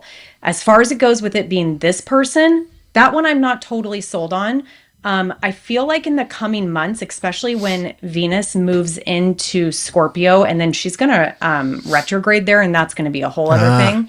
But where that's going to happen in Ashley's chart, it's going to poke at old wounds and things that have messed with her before, you know, and maybe it's that this person's insecurity, and maybe the way that they show their insecurity is not like, do you love me though? Maybe it's like, I'm not gonna call, I'm gonna, you know, be avoidance. And that's how I'm going to show insecurity, because that's a thing too. Right. So this person might poke at your emotions and like your own insecurities, which is never good. Right. As far as this, eclipse, it's happening just like we were talking with, I think it was Katie. It's happening where you value yourself, and then where, you know, it has to do with like financial needs or even boundaries. Anything that is like, that can be intimate, which money and boundaries can both be intimate. However, it's like, it's reversed for you. So you might have to shape your boundaries a little bit, not necessarily let your boundaries down. Maybe they need to be built up stronger. I don't know. That's something you know, have to determine. But you definitely need some sort of boundary restructuring to value yourself in the fullest and to know your worth and know what you know, what you deserve in different relationships with other people, right? So that's what this eclipse is about for you. So tonight, when this eclipse is peaking, I want you to like sit quiet with yourself and like really speak some truth about, yeah, I probably need a stronger boundary there. Or you know what? I am really uptight with that boundary and maybe I need to soften it a little bit, whatever that means for you, because it's going to completely shift the way that you start looking at yourself and feeling about yourself. And then that shifts everything. Uh-oh, I can't hear Scott. I can't hear you. Sorry, I muted myself because I was sniffling. Yeah. Hello, are you there? Yeah, right. You hear me now? You hear me now? I agree with you 100%. And I think a lot of that too is for her to say, I'm going to stop waiting. What am I waiting on? Why am I waiting on people? You know, if it connects, it should sustain. It shouldn't connect and die out. Like, so sustainability should be one thing that you focus on, Ashley, and understand like things should sustain in my life. These connections should sustain. They shouldn't plug in, plug out. And then I'm in wonderment because someone else is in control of the dynamic. No one's in control of the dynamic, but two people at the same time, not just one person. And so that might be the configuration you need to say for yourself. And I always see too, many people get ghosted by a good connection before they meet the right person. Totally. 100%. It happened with me too. Like I seriously had this like experience where this person was like, I'm not even attracted to this person, but why am I have so much anxiety with this person? They ghosted me. And it's like, but then they were stalking me at the same, it was just so weird. This person was definitely being narcissistic. And everywhere I go, like they would be creeping at me. It was just so creepy, like this experience. Ew. And then I'm just like, this is karmic. Like this person's not even attractive. Like why? So then I got rid of the karmic stuff. And then right after that, like I decided to go out and I met my current partner. He was visiting Palm Springs. I was out and we connected and I saw him sitting at the table and I'm like, do you want a refill? Didn't know who he was. And I don't do that for people. and as because he was visiting and so we sat down and talking and then the ghoster guy came and was sitting right next to us. I'm like, are you fucking kidding me? Yes. Oh, so I'm like, how funny is this? You know? And so, but it was like, it's so karmic. Because if you're like, wow, dude, the guy's like, no, attractive. What is going on? I'm like, it's a karmic thing. I get it's pulling strings. But I resolved that. And here I am, 5 years later, living with my partner. Happy, right? And, so it's like those things always happen. I've seen, and even with my clients, they have this like major ghosting experience. Like, I don't even know why I have so much anxiety over them. I don't even like them. It's like, it's a karmic thing to purge. And once you do, yep. So Ashley, once you do, then, because I'm sensing right around the corner is that you meet that relationship. So yeah, I'm like a storyteller. What's going on? We love Scott's story time. Let us in. Yeah. Ashley, you've got a very fortunate chart with love and relationships. You really do. So like good things are happening. You gotta be like proud of who you are and love yourself. Yeah. That's like big, like truly, Yeah. And set the tone. Yeah. Like say, I'm not worth, no one's worth me waiting on. No one has that much, no one's that great. You know what I'm saying? Right. No. Unless they show up for you, right? So, all right. Next we have Rebecca. Rebecca did not put her. Okay. Wait, when something's telling me she put it in the comments. Let me see here. Okay. I'm to double. Yep, she did. See, I must be psychic. You're like psychic. Yeah, I would have thought, I mean, I know the banner says it and all, but so hers is 10:17 p.m. Chester. Okay. Oh, I'm sorry. I didn't give you the birthday. It's okay. I was typing in October 17th was her birthday. Okay, 10:17 p.m. I'll do that first. Actually, and her birthday is 10/11/76. Oh. Isn't that funny? Okay. Yeah. So 10/11/76 and 10:17 p.m. Correct. And that's Chester, California. Okay. All right. And then Iggy's next, actually. Iggy, we got you next coming on, buddy. Iggy, can't you see? He's on deck. I should start doing that. Who's next? So this is for Rebecca and Iggy's next. Okay, so the question is, I am a teacher and I also feel overwhelmed. Is there any advice that you have for me or something I can do to improve either my classes or my outlook? Okay. Well, Rebecca, this has nothing to do about what you're doing at your classes. It has nothing to do with your outlook. It has to do with your empathy and that you're sponging and absorbing. So I think you need to focus on your empathy. If I were to project myself through your, my consciousness through yours and see what you're viewing, it's like you can get all the energetic noise very loud, so you can really feel what people are feeling and what the kids are feeling, what they're going through. And you're also have this I want to save the world approach to things that needs to also come into balance too. So your outlook in what your class is fine. It's the empathy that's getting to you. It's the reading of energy of others. It's getting to you. It's the discernment of things is getting to you. It's the fact that you can't help and change those things that you're reading is really getting to you. You're going to have to find a way to be objective in your classes and not pick up and read everybody's energy. So then you could just go with that stake and deal with it before you one-on-one, so it's more so about how you're actually retaining information and energy is what you want to make sure you're setting the boundaries on. But other than that, I think that your approach, your classes are great. I think that you're doing well in your classes and your outlook is great with your teaching. It's just the empathy is blurring and distorting your perceptions and putting a lot of emotional and energetic weight on you. So what do you see in her chart in regards to that question? Well, I think you hit the nail on the head with the empathy because she's got Neptune and Saturn, but Neptune transiting her career house, right? So much of Neptune is about empathy. So that is going to be a challenge for her to do that. But now that you know, right, that you need to shift picking up on, so many emotions and so many things going on within the classroom. Now you can shift it, right? This eclipse is hitting you in your house of higher education,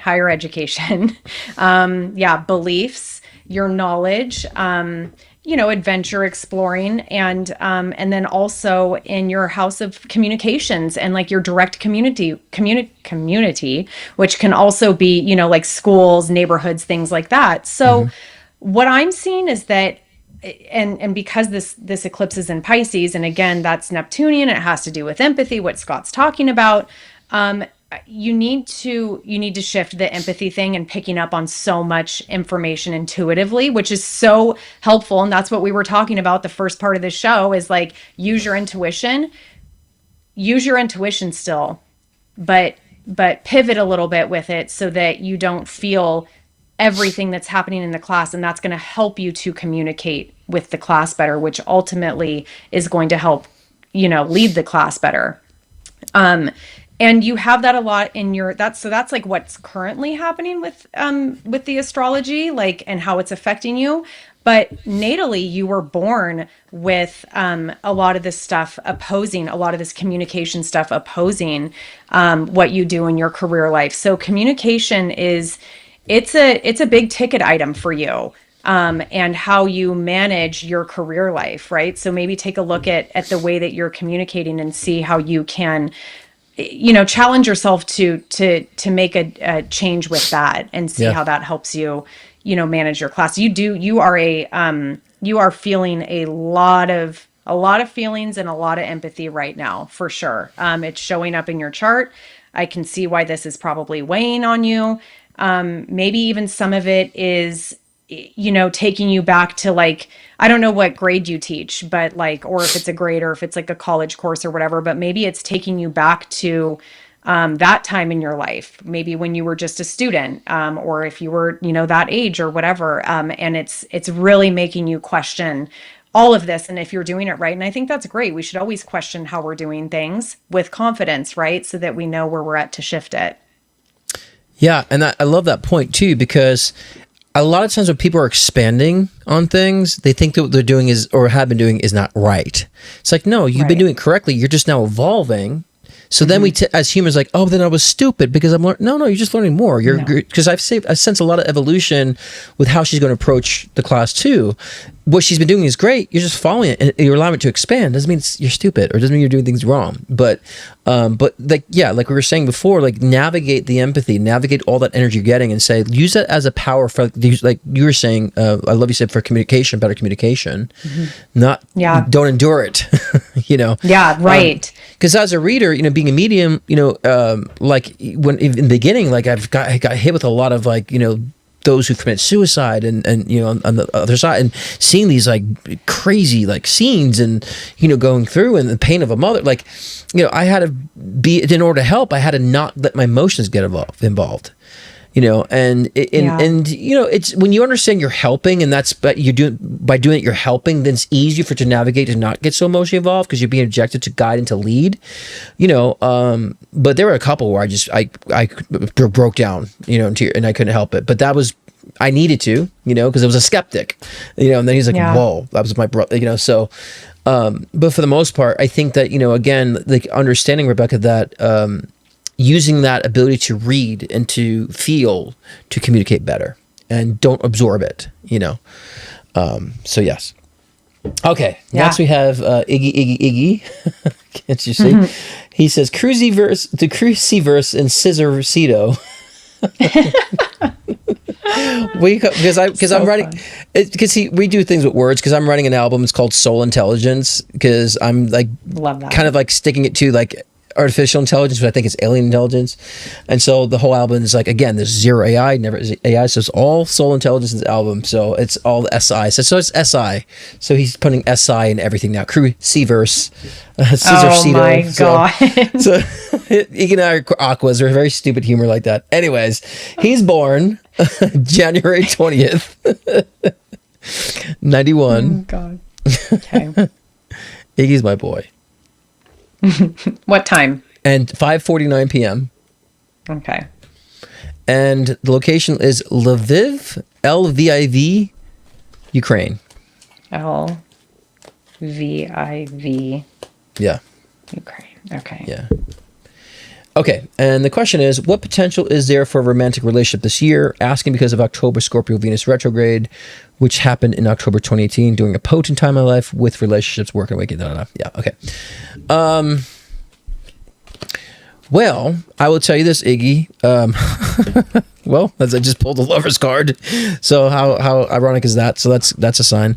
What we've talked about before, Iggy, as a friend, the things that I've encouraged you to do that you're doing now has started that momentum of that, right? And expressions of the deprivations. So you've started that process. Now, I definitely feel this year, potentially, but I feel more so in probably Capricorn Aquarius season of 2027, actually, is where I feel like you landed on. I think you have more expressions to do with love, and also putting things back in balance when it comes to expectations and or what matches you truly. And that will be more the realizations and experimental processes you'll have this year to complete. I do feel in reference to the Scorpio Venus retrograde in October, I feel for you, that's where it's all going to really click in gear for you emotionally, and understand, okay, this is really where I really sit with my future relationship. So you will have that realization. It'll hit you hard in that regard. But I don't see it connecting until like January, February, actually, where the relationship lands. So you could potentially meet someone that goes back and forth, and it lands in the first quarter of 2027. But that's where I feel like you're really connecting in with new relationships.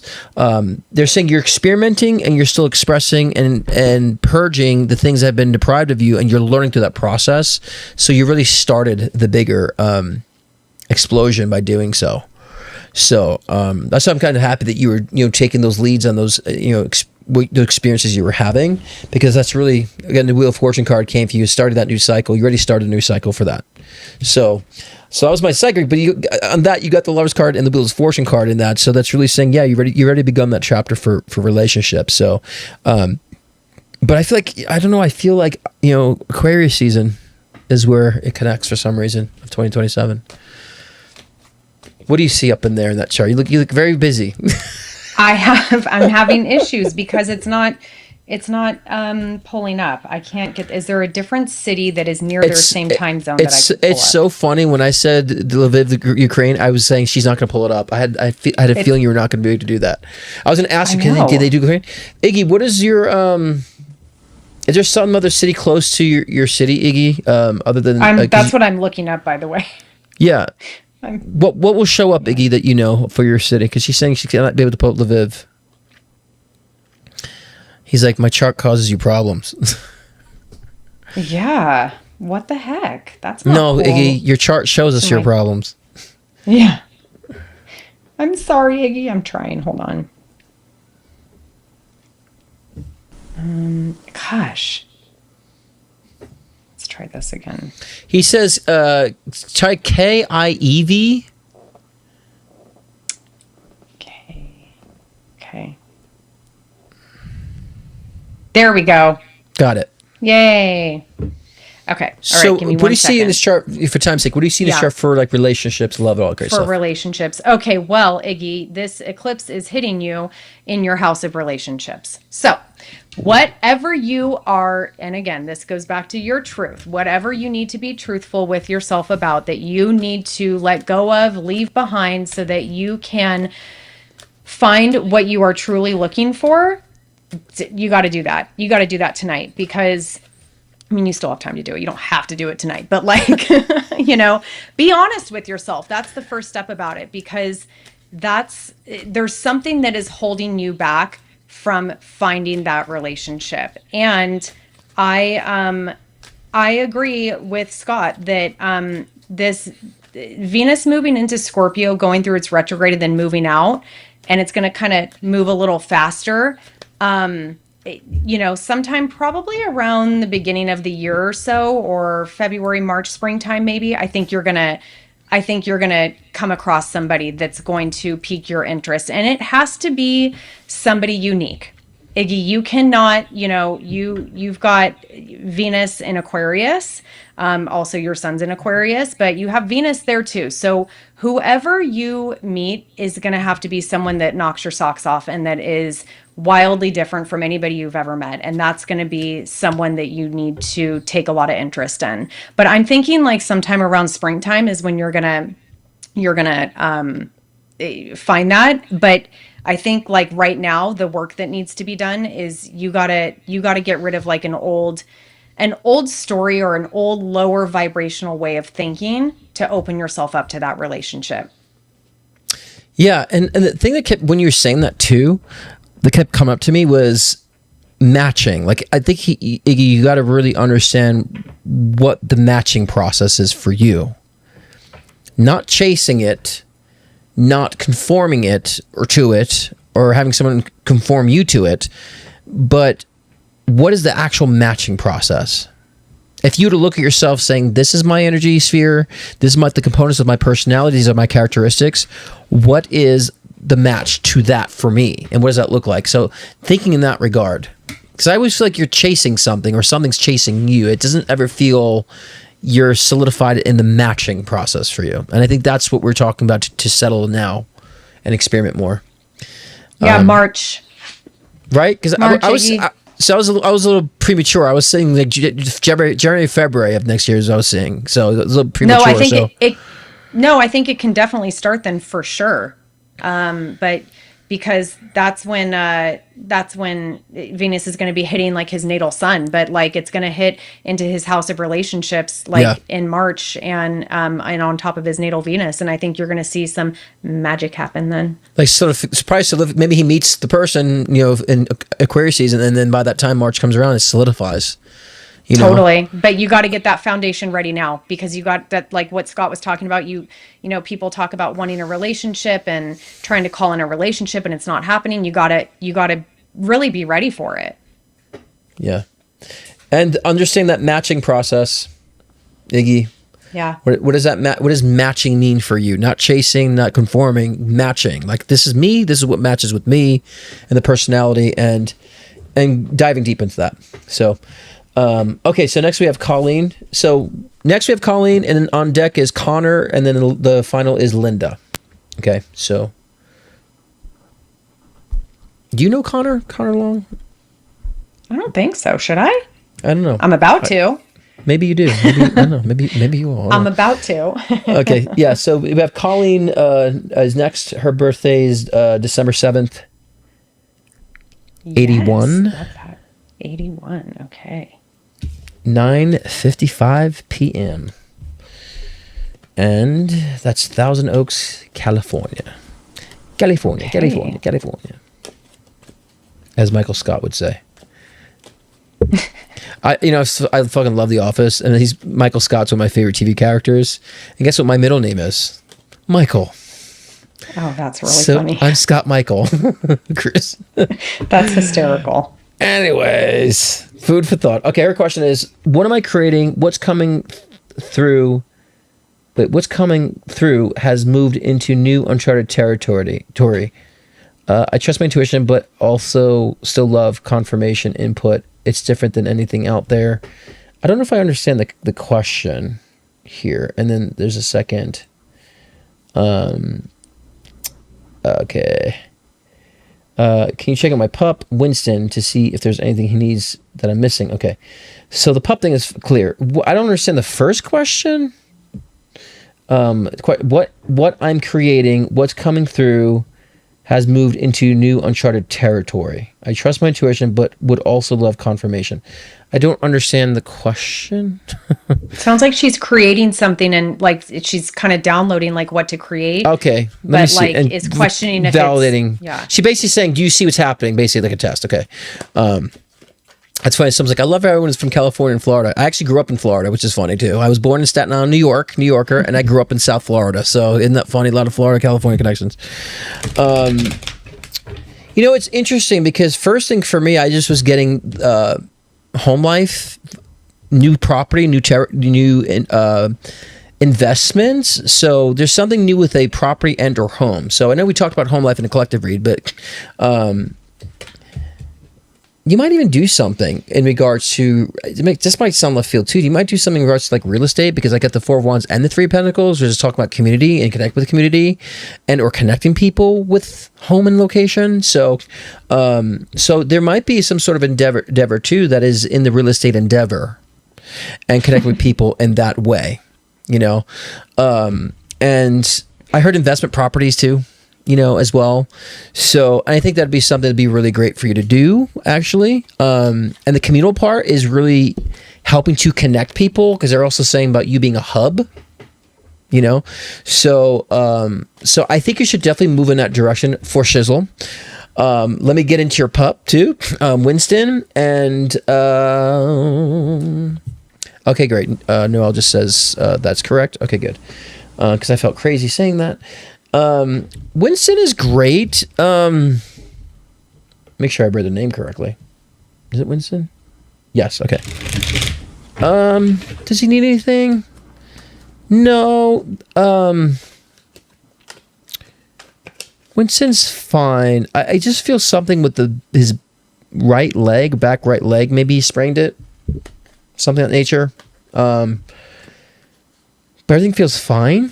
There's nothing really that pops up that says, oh, you need to change this with Winston or something he's going on here. I feel this. No, I just felt like he maybe pulled his right back leg. But other than that, I think everything is fine with him. And me, you've seen me read for a while, Colleen, that I'm usually like regimented with like diet and stuff. But Winston feels great. He just probably maybe just overexerts himself too much and then constrain his back right leg. But everything feels fine. I don't think you're missing anything there. But definitely getting bored with this new home, real estate, connecting people, community energy, for sure. Absolutely. What do you see there? I kind of like was smiling as you were saying the real estate thing, because she has a lot happening in her career house right now, as far as like needing to think differently, think higher, and consider all ideas, right? And then that's because Uranus and Gemini is transiting her house of careers, but it is opposing her natal sun in Sagittarius. And like she quite literally might have a future and success in finding people their homes, right? Like, and in the community, like all, Gemini is, community. And so all of those things that you were saying is totally checking out in her chart. this eclipse tonight is this is not what she asked, but it's hitting her in her house of relationships and then who she is. So if there's nothing really happening or being questioned in the house of relationships, and again, that can be romantic partnerships, coworkers, it can be any relationship you have, to make it generic. So maybe that's not in question, but maybe who she is and what she wants to become and what she wants to really do is in question. And so maybe it's seeking out these other relationships that are going to get her to that next platform that she's looking to climb, right? And so I think that is something that she should sit with tonight, like during this eclipse energy, and see and really try to visualize, like, who do I want to show the world that I am? And is there somebody around me that I either need to get rid of to help put that on display, or somebody that I need to seek out that can help me also get to that place? Like, who's going to help me highlight this? Who's up, Right. But yeah, definitely that, again, I just thought it was funny that you said real estate, because I was like, oh yeah, that checks for sure. And I want to be I want to be clear too. The real estate doesn't mean that also that you're an agent. It means, like, to me, like, even just like connect people with homes, location, and that whole, because like the Three of Pentacles is all about the communal, like connecting people and special interests and so forth. So it's the home life, or connect people with home life. You know what I mean? not literally like, yeah, you're gonna be a broker and you're gonna show houses. Like, sure, maybe it is, but yeah, like I said, the community thing, like, for sure, that Uranus and Gemini transiting her career house.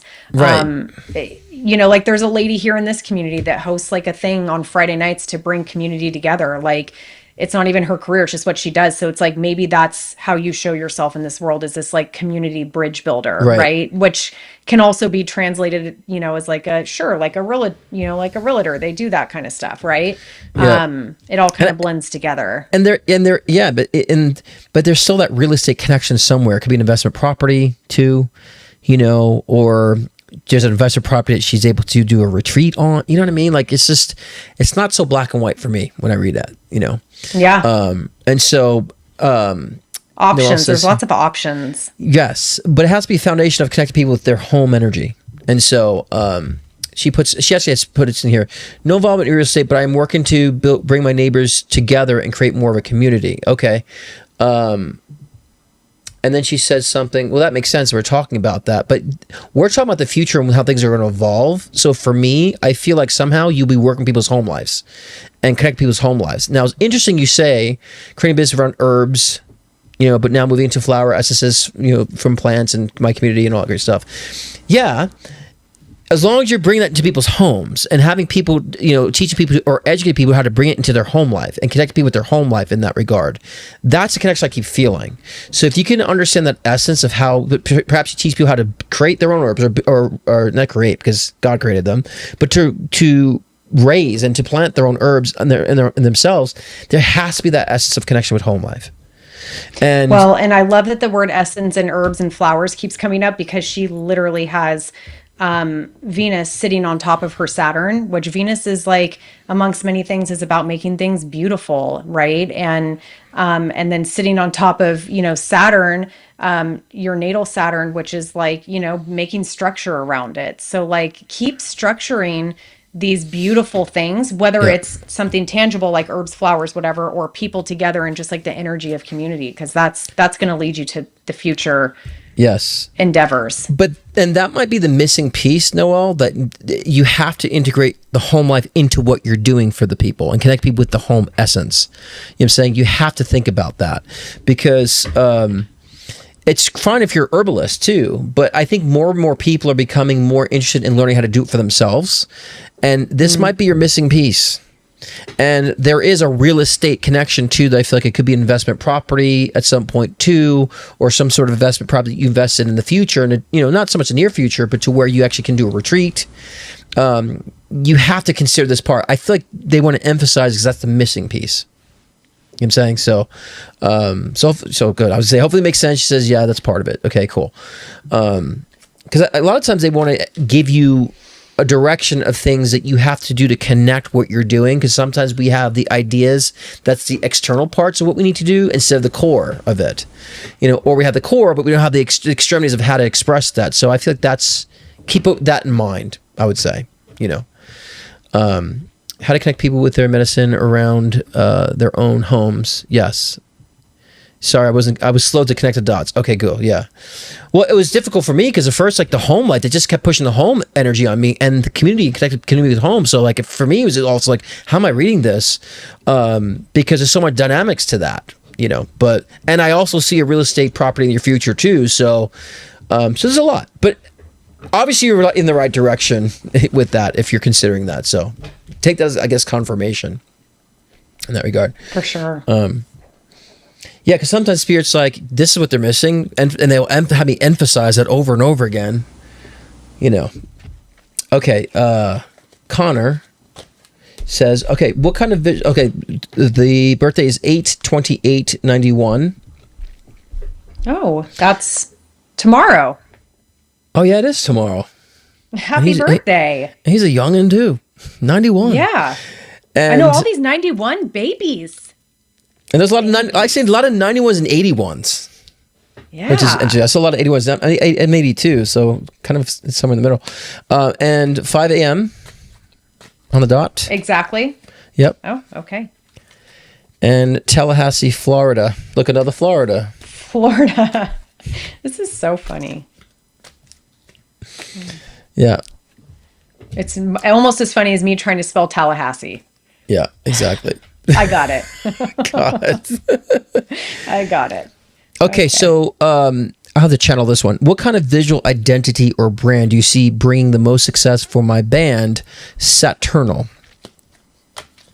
Let me see here. As a musician, he's in the right place. Let me see the visual identity and or branding for this.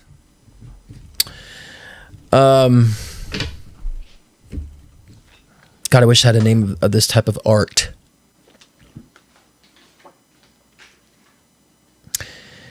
Hopefully I can convey this, actually.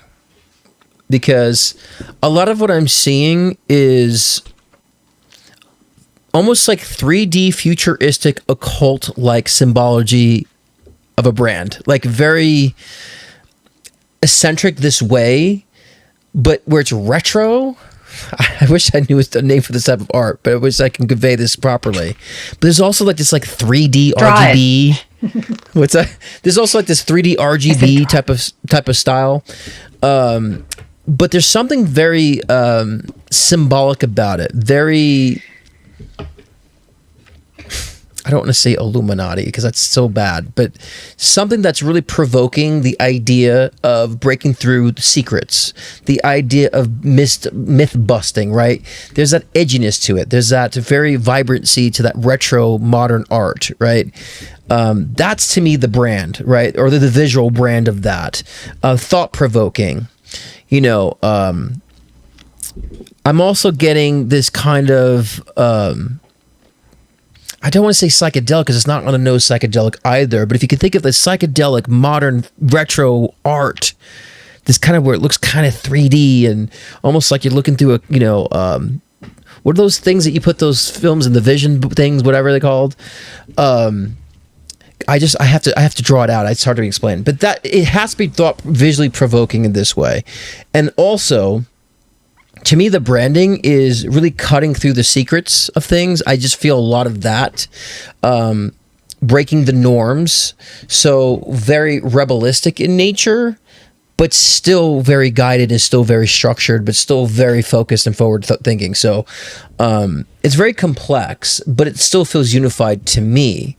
And so there's got to be something old with the new, like I said before, very visually provoking. I wish I understand the art of this.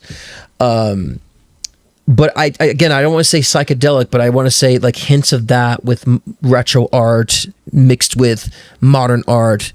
And they're just showing a lot of symbolism, you know, a lot of symbolism.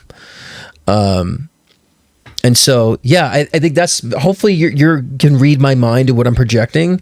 But yes, and the identity is really kind of that myth busting energy, or that energy of we're breaking the bounds of thought, to breaking the bounds of what the mind is. So you're really focusing on communicating on a higher level, you know. as a musician, it's hard to put the feelings and the visuals to words sometimes. So, because I definitely get the feel and the vibe of this. Let me see if there's anything additional, like suggestions on this.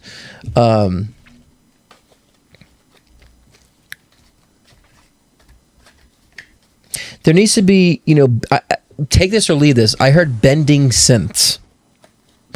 Bending synths. It has to be atmospheric with an edge. Atmospheric with grit, right? This is kind of like you have to understand the tonality there. And understanding too the core foundation of density with that atmospherical blend. With a message of breaking beyond, that to me is a vibe in essence for me that I think it needs to go into. Because at the end of the day, the goal is to transport people's consciousness to a different level and different level of communication. That's really what I see. Hopefully, what I feel I was able to express in verbiage. But that's what I feel would be the most success on that part. And understand, I don't know, I'm hearing bending synths, but that would mean that you're perhaps even just metaphorically, you're bending sound in a way that creates alternate sounds that are probably unheard of, allowing those sounds to also influence the cognitive, neurological processing of the listener to transport them. I just keep hearing transporting. So that was difficult for me to try to convey into words what I'm visually seeing and feeling. But in his chart, what do you see with that? I just love when this happens. That's why I just always am laughing, smiling, because I'm like, I don't know. It's like I have a map to what you just were saying. And that was so deep and artistic. Wow. That was deep. I love it. That was great. I was visualizing all those things. So there's so much of here. First of all, yeah, anything that Connor does with this band, with any albums, with any music, it is going to be deep and penetrating, right? Any branding that goes with it, it's oh, I can see that. That's funny. It has to be, it has to be penetrating, right? It's a great word. I don't care what anybody says. It's a great word. It's gotta go under and go deeper than what people are used to seeing. This eclipse in particular, which again, happy birthday. This eclipse is happening on your solar return on your birthday. And it's so much of it has those kind of Plutonian, Scorpion, it's a Pisces moon, which is deep in itself. And it's also, Pisces can represent music and, the higher arts and things like that, right? And it's a Pisces moon, but it's happening where things go deep on another level, and they are different than what other things have looked like, almost to the point where people are like, huh, and they have to get it. They have to be on the same page, right? They have to understand it, or they have to be willing to want to understand it. And so much of Connor's heart has to be in this, right? I mean, I think any musician is like that, although we do see musicians that are just produced and, put out on stage, but this is very deep in the heart, very deep in healing, and very deep in past life stuff, right? A lot of this it has a lot of past lives, Scorpio vibes to it, which is very, I think you said the word transmuting, it definitely has all of that. And I think it's great. And I think that we're going to want to see, as a collective, more of that kind of art and music, coming into the world, because people are done with the surface stuff, right? They want something that means something, especially in a world where everything's fake. So go deep, get artistic, think outside the box and have it be, abstract and, whatever, because that's what's going to work.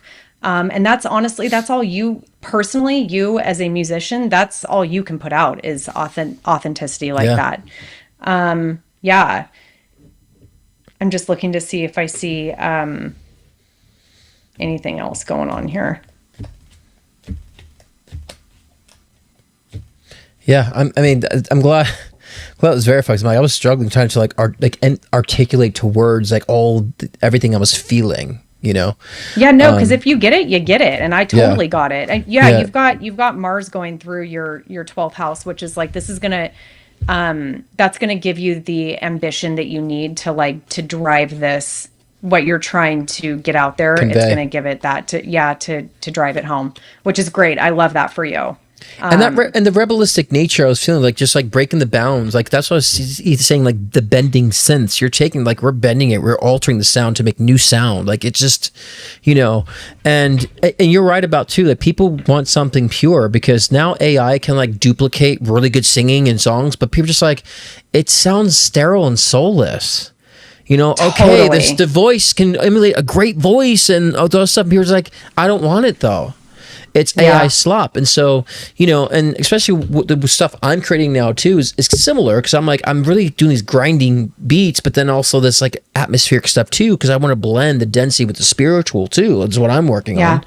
And harmonies and melody, because people don't do melodies anymore, just repeat phrases and shit.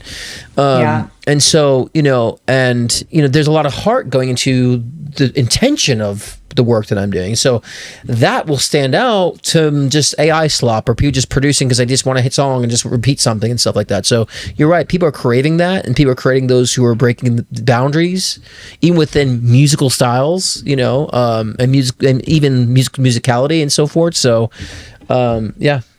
So. Absolutely. Yeah, Cool. and you Well, kept yeah. saying the bending and like so much, he has so much like south node energy happening with the in the chart, that it's like, again, and that to me is like breaking barriers, breaking old stuff, and like going towards the new. Right. Yeah. Love that. That's what it's saying, like the retro but modern, but Yeah. it's cool. All right, last and certainly not least, we have Linda, and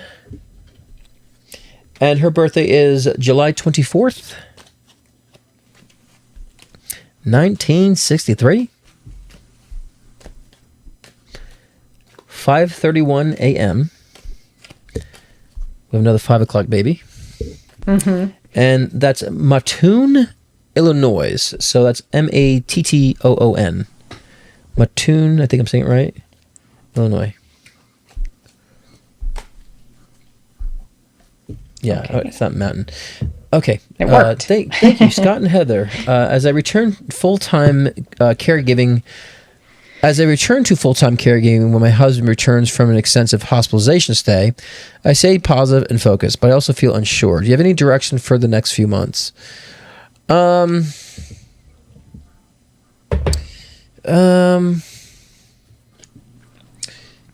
Illuminated Pro, good to see you, my friend. Hello and goodbye. You were in and out, just seeing you here. Good to see you, Illuminated Pro. What direction the next few months? Again, I just.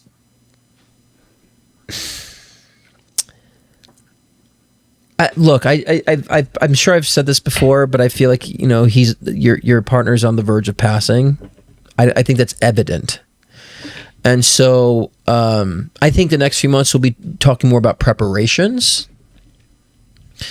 Not that I'm saying necessarily he's going to pass the next few months, because I'm just looking ahead. I don't want to just put in a bracket of, just 2 months. But I think the next few months is going to be talking about preparations for his passing, and preparations, what needs to be done in that sense. Because, again, he's on a decline. So I think it's time to now prepare for yourself about, perhaps when he decides to make his transition, which I'm sure, you guys are very clear about, that's the next stage. And you have to really reposition yourself and be ready for that time when time does happen, which is soon. And restructure, reconfigure for yourself, and set the foundations for yourself. This way you're not in shock when it does, or, happen conditionally. Because I don't think you'll be in shock emotionally when it happens, but for conditionally, I don't want you to feel like, oh, things are in disarray. I've waited. Preparation right now is the next few months, because again, I feel that I hate to say this, but him returning home feels like it's a hospice situation for me, in a sense. Not that he's going to pass in a couple months, but I'm just saying it feels that it has that hospice-like energy. Now, I've known people who have been in hospice for a year, and they were sent back, so they extended, they thought. And so the timing, I don't really go into death predictions, but it feels like it's in that chapter of trying and needing to prepare. And to prepare and to protect yourself about how the logistics of things that would happen when he chooses to make his passing experience. Yeah. Well, first, Linda, I'm so sorry you're going through that. That's so rough. And honestly, Scott could not be more accurate, because what's showing up in your chart is major emphasis on communication and wrapping your head around the idea of all of it, which I'm sure you do every day, all day, right? Because you're living it. So of course that's what you do. But having all of your affairs in order is going to help you to feel more confident. And that's quite literally what this lunar eclipse means for you, is to have everything where in its place, so that you know where it's at, everything. And maybe there's something you're not thinking about, or something you haven't thought about, or you forgot, or whatever. Make sure everything is where it should be. And that's only to make you feel more confident, right? With what you have to deal with. And that's what I'm getting a lot of in your chart, is the struggle is the confidence of like, am I going to be able to do this? How is this going to look? Which is totally understandable, because that's, it's a really tough situation. But I think that you're going to feel a lot better when you've communicated, where things go, how they go, and what it all looks like. You have Jupiter sitting on your natal Mercury right now in Leo. And that to me shows me that like these conversations, they're big conversations, right? Big thoughts, big ideas. They're really big, and they can be really overwhelming. So just take it like, and again, I'm sure you're already doing this because you're already living all of this, but just, chip it off one thing at a time, one small thing at a time. And then that way you can really focus on, these moments with your husband before he does transition. But Scott's right on with like getting the affairs in order. Yeah. And you have to take care of yourself when your caretaking abilities are over. And so there needs to be that take care of yourself now to take care of yourself when you're done caretaking, so many people feel selfish to focus on themselves while they're caretaking. I'm like, the other person probably feels selfish that you're caretaking. Some are being selfish and don't care. But, I know for me, if someone had to caretake me, I'm like, oh my God, I feel so selfish. I have to make it all about me. Like, I'd feel bad, right? And so please understand, you have to take care of yourself when you're caretaking. That's the time you got to do it the most. And especially the preparations of such, and make sure that everything is in order the way it needs to be. Because I feel like your husband has not been the best at those sorts of things, or not dotting all the I's and crossing all the T's. I feel like he's kind of let a couple things just, and figure that stuff out now. Okay. Yeah. But I do feel one of the most, yeah. Sorry, go ahead. I was just going to say the most important thing that I'm seeing that comes in her chart for herself and how, like what she was born with, is protecting herself and making sure she's okay, which I mean, if you're a wife of someone that's been sick, and then if you've had other family stuff or whatever, that is the hardest thing to do. But it doesn't matter where you are in life. It is the most important thing for you personally to do, Linda. It's important for all of us, but it literally shows up in your chart that you have got to protect yourself. Right. Yeah. And another thing too is it's like, it's okay for you to feel okay about him passing, right? This circumstance, and your husband, I'm just going to be clear about this, has not shown the care for himself or the care to be a burden to you by taking care of himself, okay? He's allowed himself to have this decline, right? And to not focus on doing what's best and just being complacent about these things. So it's okay to say, you know what? it's better if he passes. It's better because he's so at the stage right now, right, where things have gotten so dense and so dire for him in that way. It's okay to feel okay saying, I'm okay if he passes, and that would be the burden, release for me. That's okay to feel that. It's okay to feel that. No one else is trying to make it easy on you right now. No one else is trying to lift that burden from you right now. Not even him. He's kind of expecting you to be this way, to caretake him all these years. That's not fair. So it's okay to say, then if he doesn't care, then why do I care to keep him around? So I'm there, being there for him. But if he passes, that's a good thing for both of us. That's okay to feel that. And part of you is reluctant to feeling this way, so you keep yourself stuffed in the caretaking mode instead of preparing. So allow yourself to feel that and prepare, because it needs to be easy on you for a change. Okay? Well, that concludes the readings, Miss Heather. Thank you very much for coming on. Any final thoughts you want to say? Me. No, just, no, yeah, let me talk. Hold on. I said no, and then I started talking. Make up your mind. Come on, Miss Sag. God. I know. I'm in a different location again. I'm all over the place. Freaking Sagittarius. I love this location. It's a great location. Yeah, this is working, right? Better internet, better, yeah. Yes, this is my home I love office. it. I'm at home, so this is great. It's gorgeous. Yeah, I just, I hope everybody has a successful full moon lunar eclipse, meaning that use the energy to your advantage, right? It's there for you. And tomorrow, if you wake up, and a lot of times we have these full moon eclipse hangovers, there could be one tomorrow, and you could be doing some inner battling, but it's all good stuff. All good is coming out of it, because it's time for a change. It's time for all of our lives need some sort of shift, whether it's small or big.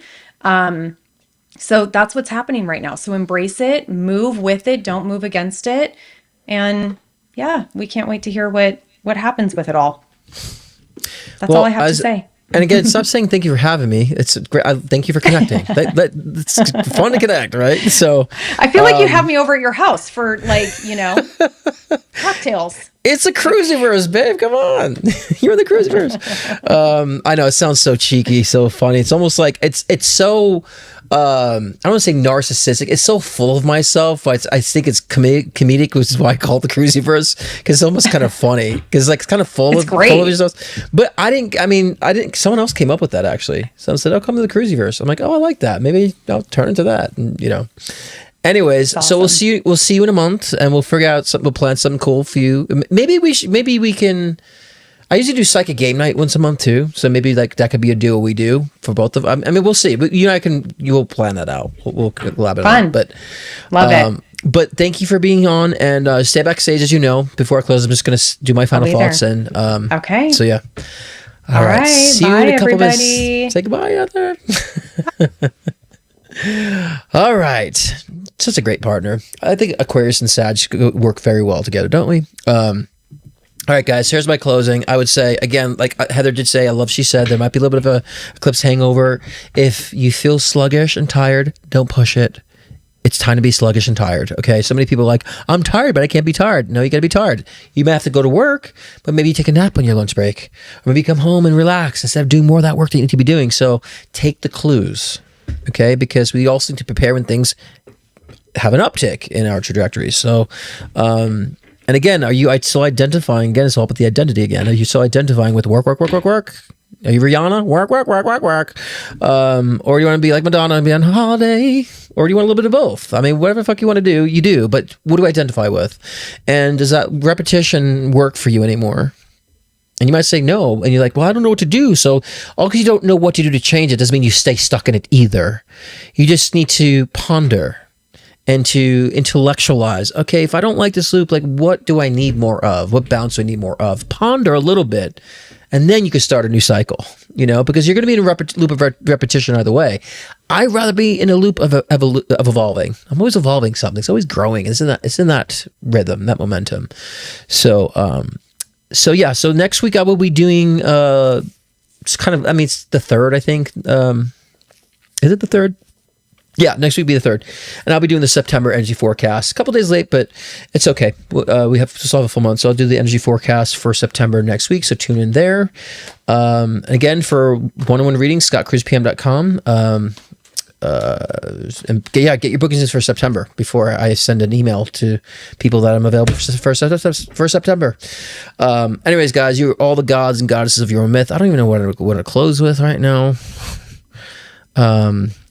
Maybe I'll just do a normal closing. But yeah. Anyways, I appreciate you all. Remember, you're the gods and goddesses of your own myth. What do you want to create? See you all next week.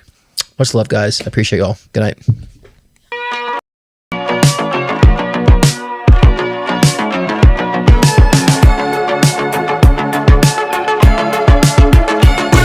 on a culture. Does it look like a Devin or David? David is his name. It's been so spot on. And I don't know if you put it in the side of your end table or not. You still like something your end table that you use too. my God, we're crazy. Yeah. I don't know what she's showing me flowers. Like, relay them or redo them. These purple flowers. Oh my God, Scott, the flowers are right there. My orchids are purple. They completely are dead. Yeah. Did you even know? You nailed Episode. everything, every single thing. Listen, everyone, this guy is... There needs to be a connection with like a Native American ancestry. And they're showing me a turquoise stone. Yes. I just went to a Native American dance class and I wore this stone. Tell me something that he told you that came true. Everything he's predicted has come true. I just don't see it. So he doesn't have cancer? It's very possible. Camera's psychic who first questioned Brooke's cancer. Scott Cruz. Oh, there you won! You won! You better question yourself. We're here to bring enlightenment, not confusion. You might encounter negative aspects of self, but that's a freeing experience. Because then they start realizing that they can't think outside the box. And I say, if you can't think outside the box, then who's the stupid one here? We've all co-created this matrix. So if you don't like the matrix, that's you saying that you don't like your own reality, what you're creating for yourself. So we're all equal participants of the creation of this matrix. I don't just come on here and talk shit, repeat shit. I'm living it.